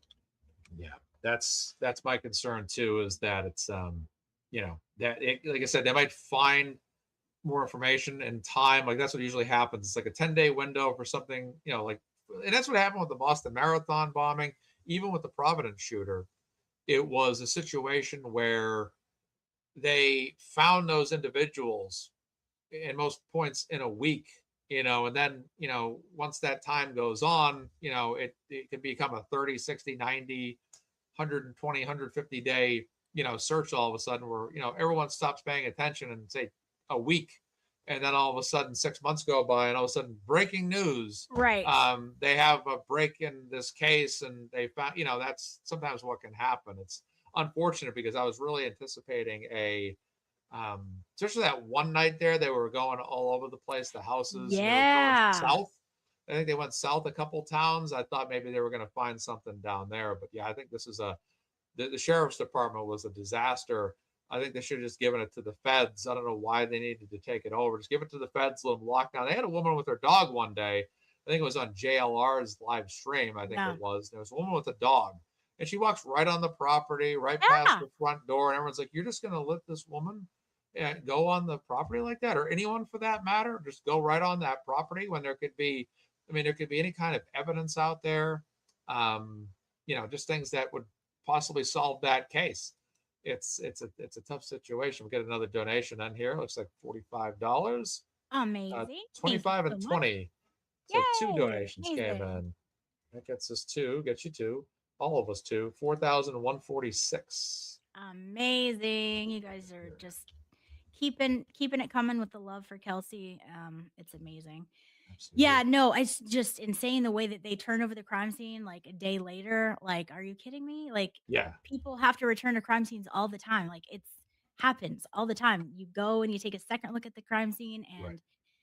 or a third or a fourth, and you have how many people's footprints walking all over it, contaminating the scene. Like, I just, as a layperson wanting to see it and be nosy, like, yes, I want to see what is up there, but like, we should have never known, you know, all of the evidence that was on that porch. So Yeah. I think egos is really what is stopping them from giving it over. Like, I guess he has an issue with the FBI. I don't know, just drama, Yeah. but yeah, there's It's sad to see, because you don't want to see a sheriff with, I mean, this sheriff is not favorable by the public opinion at all. And you have a sheriff that has an ego about this. And that was what happened in the movie First Blood. He didn't want to turn it over to the National Guard, and his police department had already pretty much been cleaned out by Rambo anyways. yeah. But like, I thought of that. I'm like, is a sheriff with an ego? It's like, my man, I know you don't want the feds to take over, but at the same time,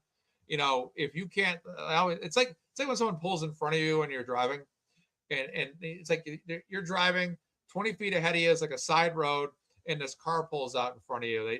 They could have maybe let you go, but they pull in front of you, but then they drive slow.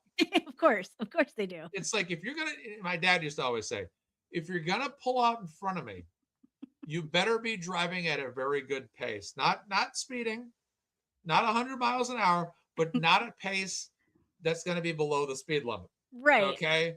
And that's what the sheriff's department's been like. They want to pull in, take over the whole situation, but they want to drive slow. And the feds are like, hey, look, why don't you guys get to the side of the road, let us pass, and we'll take care of this.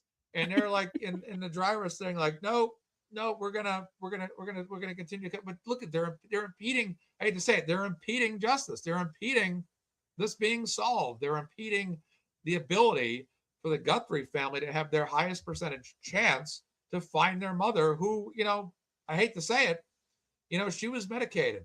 And a woman her age is going to need medication. Yeah. And she's been missing for over a month. And you remember what happened to Gene Hackman? He died because his wife passed away, and he wasn't getting his care every day. And as a result, he passed away. And that's what happens to older people, that are, that if she needs medication every day, even one or 2 days without that medication, Right. I don't know what her medical history was like, but if you're not getting what you need every day, suddenly, that puts your body in a very dire situation, which is why I'm not trying to be negative, but I just don't have much hope because of that. And it's the reality.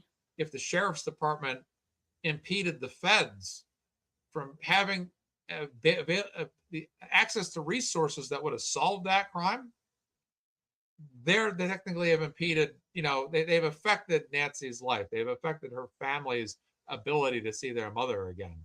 And that's what's crazy about this. If I'm a sheriff, I'm like, hey, look, I'm a sheriff. I'm not going to have an ego about this. The feds are here. Look, you guys just want to take the thing over, fine. Or if you want to work in a joint manner with us, fine. We'll exchange information. We're not here about who's going to solve the case or be a hero. This woman's been kidnapped. Yes. We're not going to let ego be involved here. We're going to find this woman at all costs. So this is what we have for resources and information. You guys have full jurisdiction as you're the feds to do what you guys need to do. And let's just find Nancy Guthrie. That should be the attitude. The attitude should not be, well, I'm the sheriff. And, right. Because these local police officers, it's like when I played college basketball, we used to kind of make fun of, high school coaches that thought they were bigger than college coaches. It's like your high school, I haven't coached at this is no knock on high school coaches, but it's a different level at college. It's like when a college coach knows a lot more than high school coaches typically do, unless it's a high school coach that happens to be very, like a former pro player or a former college athlete or a former college coach. Okay, fine. But a lot of times it's like there's a guy that might not know as much as a college coach, but thinks he knows as much as like Coach K or something. It's like, no, you may not. But again, just because you're a sheriff, you've been a sheriff for however long, doesn't mean you know everything. Doesn't mean you have all the resources at your disposal. The feds may, but that's it. So I'm gonna get a total for us here. This comment, the measuring contest, that's exactly what it is. Exactly. And what pisses me off about that is not only is he depriving the Guthries of getting, potentially their mother back alive, but there were search teams that wanted to come out that had dogs, like I think in the high 20s, like the amount of dogs that they had for searching, drones with all of these, functions on them that could help with heat sensing, all of that. And the sheriff denied their requests. And in a vast area like that in the desert, not only do you possibly find the victim here that they're looking for, but you find other bodies. This happens a lot. And that is a closure to another family who has had this missing piece to their life for years and not knowing when their loved one is. So, like, he deprived other families of that. And this would have been completely out of the way. Yep, the Cajun Navy. Um, you know, out of the way, like nothing to do with that will get into impeding his investigation. So I can't. And then he's at a basketball game, like, no, like it's time for you to step down, sir. Like, no. Big update for you. Yes. Another donation came in, and you're now Kelsey's gift send goes now over $102,000. Amazing. And your our total for the show, collectively, all of us, your show, $4,546. Incredible. Thank you guys. Thank you so much. Uh, this means so much to Kelsey and her family. They are so appreciative to each and every one of you, whether it's your donations, your prayers, your advocacy, putting her case out, talking to someone. This really means the absolute world to them. And we just have a really big army here, and you guys are just absolutely incredible. So thank you so much. Maza, I'm good to go a little bit longer. I'm good to not go a little bit longer, whatever you feel. Yep. Whatever you're thinking. I'm about to get ready to make dinner. I got Yes. tonight's stuffed steak and cheese peppers. I'm gonna make them, and it's basically skillet cook the steak, the peppers, Yes. the steak, the onions, and mushrooms. Then I've cooked the peppers in the oven, so I had to cut them all open and get them all prepared, and then throw them in the oven, bake them, and all that. So I was slated for 3 hours tonight. Yeah. No, thank you so much. Like I said, Yeah. you do your thing. I always look to see what you're having because Maza is great. Oh, He shares Yeah. His masterpieces on Twitter, and you can see he is the Wing Yeah. King. So always sharing the wings that he's prepared and all of that. So Wing break get this yourself weekend. some food. Yes, yes. Excellent. Yes. All right. I'll send you the screenshot of the posted total. Probably what I'm going to do is I'm going to let this. Are you going to be alive for a little bit longer? Maybe just like 5 or 10 minutes, and then I'm also gonna need some dinner and some food. So Okay. I'll shut it down at 7. I'll do a final count at 7:30. Perfect. Sounds Okay. great. Yeah. Thank you so much, Maza, You got it. for everything that you're doing, for being you, for having the heart that you do, for not having ego. Okay. Thank you. We're talking about nanos, but like Maza has no ego in anything. And so thank you for that, and just paving the way for anyone else to do fundraising or things that are just bringing awareness. Like you have really done that. And so thank you so much. And I know like the chat, like the love that everyone has for you.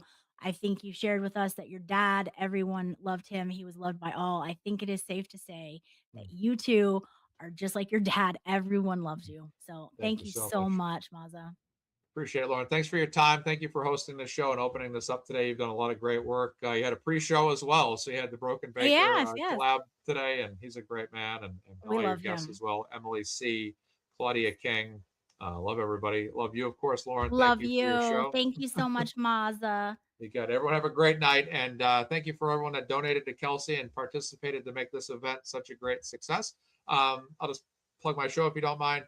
Tomorrow night, 7 o'clock, will be the North Andover Select Board coverage on my programming. And then Lauren Katie will be on my fundraiser next week for the next Mass Media fundraiser before trial starts. So looking forward to that. And thank you so much. Have a great night, everybody. All right, free Kelsey. Bye, Maza. Yep. Bye-bye.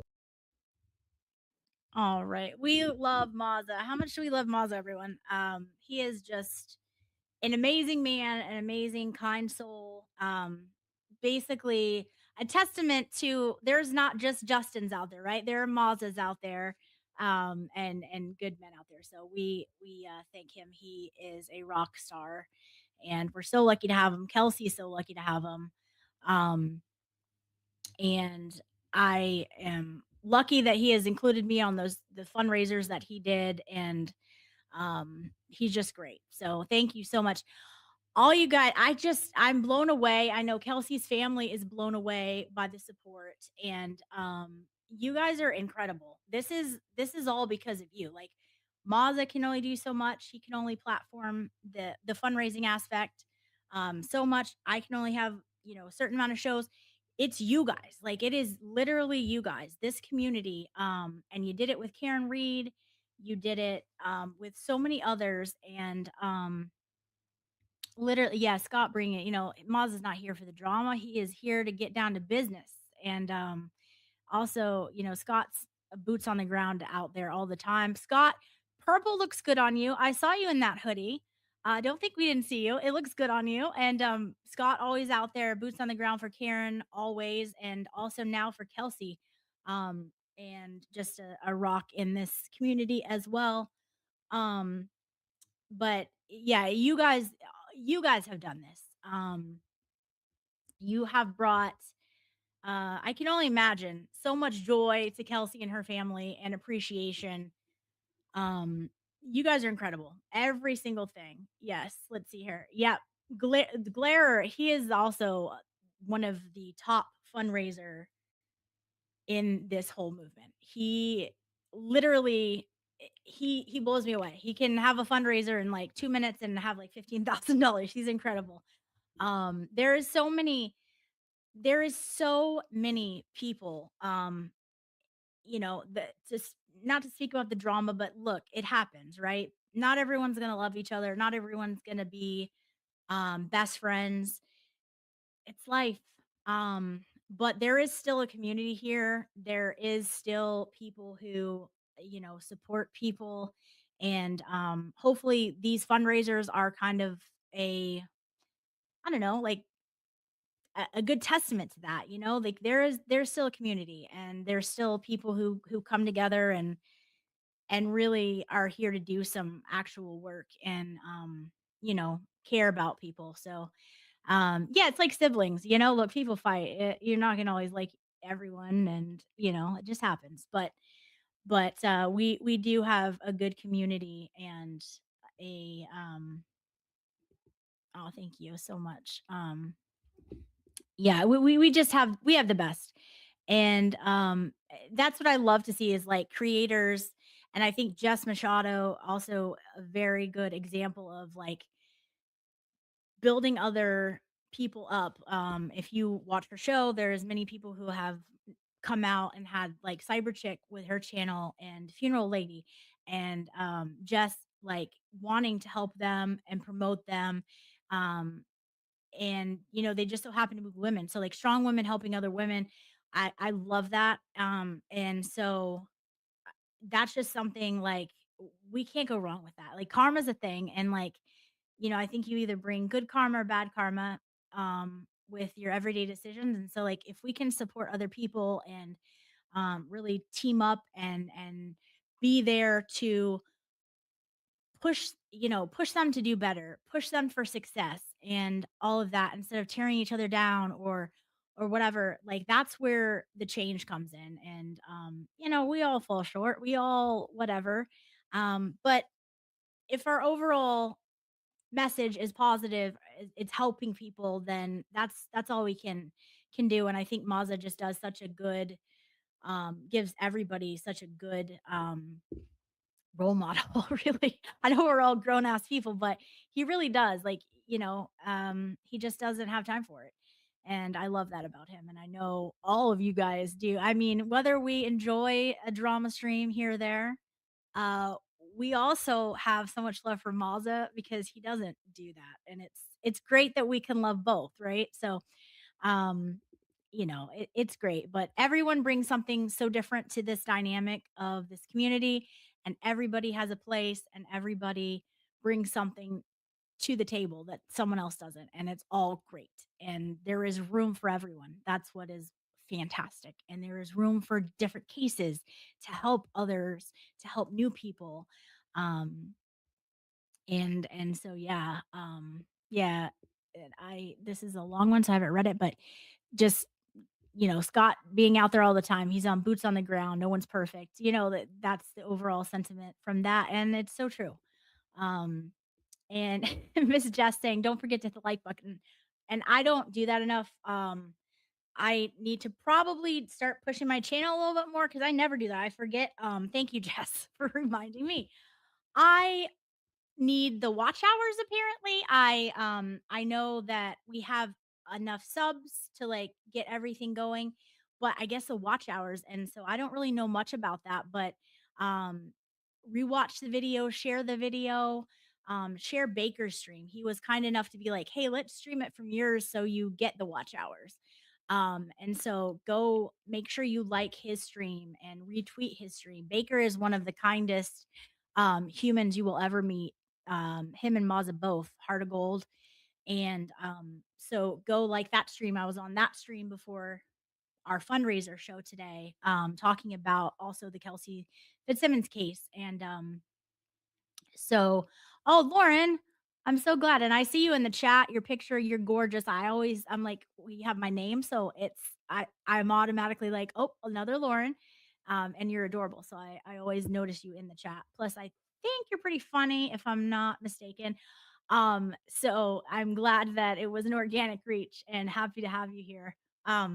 But if you're not subbed, we have it looks like over 1,000 people watching still, which is amazing. So if you're not subbed, and I bet at least 100 of you, probably a little more, are not, please go hit the subscribe button and the like button and just tweet this out because it gets really that exposure for Kelsey's case. And also, you're kind of, if you're new to this, you get to see a lot of other content creators, like the amazing people that were kind enough to come on the show today. Um, Emily C, who is like, come on, an angel, an actual angel from heaven, and a funny one at that. And Baker, Claudia King, that's what I saw a comment earlier in the chat. She has it's called the Strong Enough Podcast. And please go check it out. Her story is absolutely freaking incredible. Talk about strong women. She has, I'm not going to talk about it because it is her story to tell, and I could never do it justice, but the amount of stuff she has been through is insane, and she is very open about it. And go like and subscribe to that, the Strong Enough Podcast. I think it's maybe her first episode or something. It kind of gives her background and her history of what all she's been through, which is a hell of a lot. And she has come out being an absolute badass, like just cool as they come, smart as they come, gorgeous as they come. Just a testament to strong women all around. So go check her out. She's on Twitter, which I didn't even realize for a minute. I forgot she was on Twitter. And so I realized that in the last couple of weeks again. It's the real Claudia King. And she's incredible. She's writing articles now.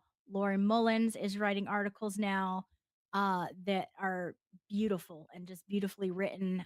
She's been another fantastic advocate for Kelsey. She's on a lot of Mazza's streams and fundraisers, and just a brilliant, kind soul. And oh, my cats woke up. Okay, they were out the whole afternoon. So just all these incredible people, you get to meet them, right? And they bring something new to the table, and it's stuff that like we maybe wouldn't thought of, and then the way they word it makes you think of something else, and then you feed off of each other and you go in different directions, and it's really just a gift. Like, it is an absolute gift to have people like that Yeah, Lauren saying Lori Mullins is one of her favorites to follow too. She's always, doing the docs like from the court. Um, and now she is really just shown us that she can be an incredible writer too. So yes, Claudia is on YouTube. I oof. I don't know if it's a strong enough podcast and it's strictly a podcast or if it is the YouTube too, but it's strong enough by Claudia King that should take you where you need to go. And I can also find it and tweet it out. I can message her. Just a shout out to her. She had surgery, and so I too had surgery on my ankle over the summer, and I know how horrible that can be. So she was kind enough to come on and talk about everything while she's recovering. So just a huge shout out to her. Go follow her. Um, she she's someone who is an advocate for domestic violence and women. Just talk about women supporting women. She's great. Can't say enough good things about her, and I'm just proud to call her a friend. She's fantastic. um and yeah, so I am so glad that everybody brings something new to the table. And also I am told that Purple Kool-Aid Man, who also is like exploding, congrats to him, um on his, like, I think he got 3,000 last night, 3,000 subscribers in like very, very short time. I'm told he is doing a Kelsey Fitzsimmons stream tonight. I do not know the time. But I know I will, after I get some dinner and get in my PJs, I will probably go head over there and see what he's got for us, to entertain us and also spread awareness for um Kelsey story. And that's the thing. Sometimes we get on these things where you know, there we realize what she's going through, but sometimes we have to take a step back and be like, no, this is really what she's living. Like every day of almost a year. I mean, the amount of time that she's been without her son, she is living this day in and day out, this nightmare. And so that's why I just say it's fantastic. Like Purple Kool-Aid, maybe you wouldn't think maybe he was going to cover this case. He's covering it.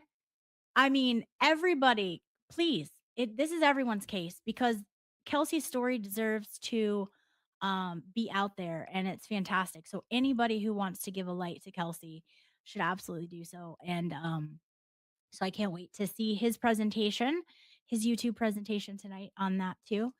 Miss Jess, you are way too kind. You also are the prettiest. Um, but you guys are amazing. And just because this stream is over does not mean that you can't donate. Keep donating. And I know a lot of you are catching up. Um, Thank you so much, Lauren, and I'm so glad you found us, and I'm glad you're here. Thank you. Um, just because this fundraiser is over doesn't mean you can't keep donating. A lot of people are catching up. They started late, couldn't come in when we first got there. So please, if you're watching late, please donate. That's all that matters. It goes to Kelsey. And we are here. We don't have any quits. And we are gonna see this through. My cats are now saying hello.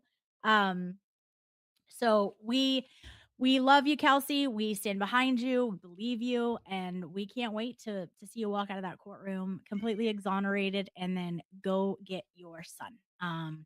So we stand behind you and we're not going anywhere. So thank you everyone who joined in. Huge thank you to everyone that was on the show today. I am gonna go get some dinner. Everyone go, sometimes these cases are heavy. Go do some self-care. It's important. Everyone should self-care. I'm a big proponent of it. Go do that, get yourself some dinner, and check out Purple Kool-Aid. He's got a presentation about Kelsey's case tonight. And I will see you guys for the next fundraiser, which is Mazza's next weekend. And probably before that, I've got some shows in the works about Kelsey's case. That may happen sooner than that one. So we'll see. But I will see you guys soon. I love each and every one of you. You guys are fantastic. And I will see you soon. Thanks, guys. Bye.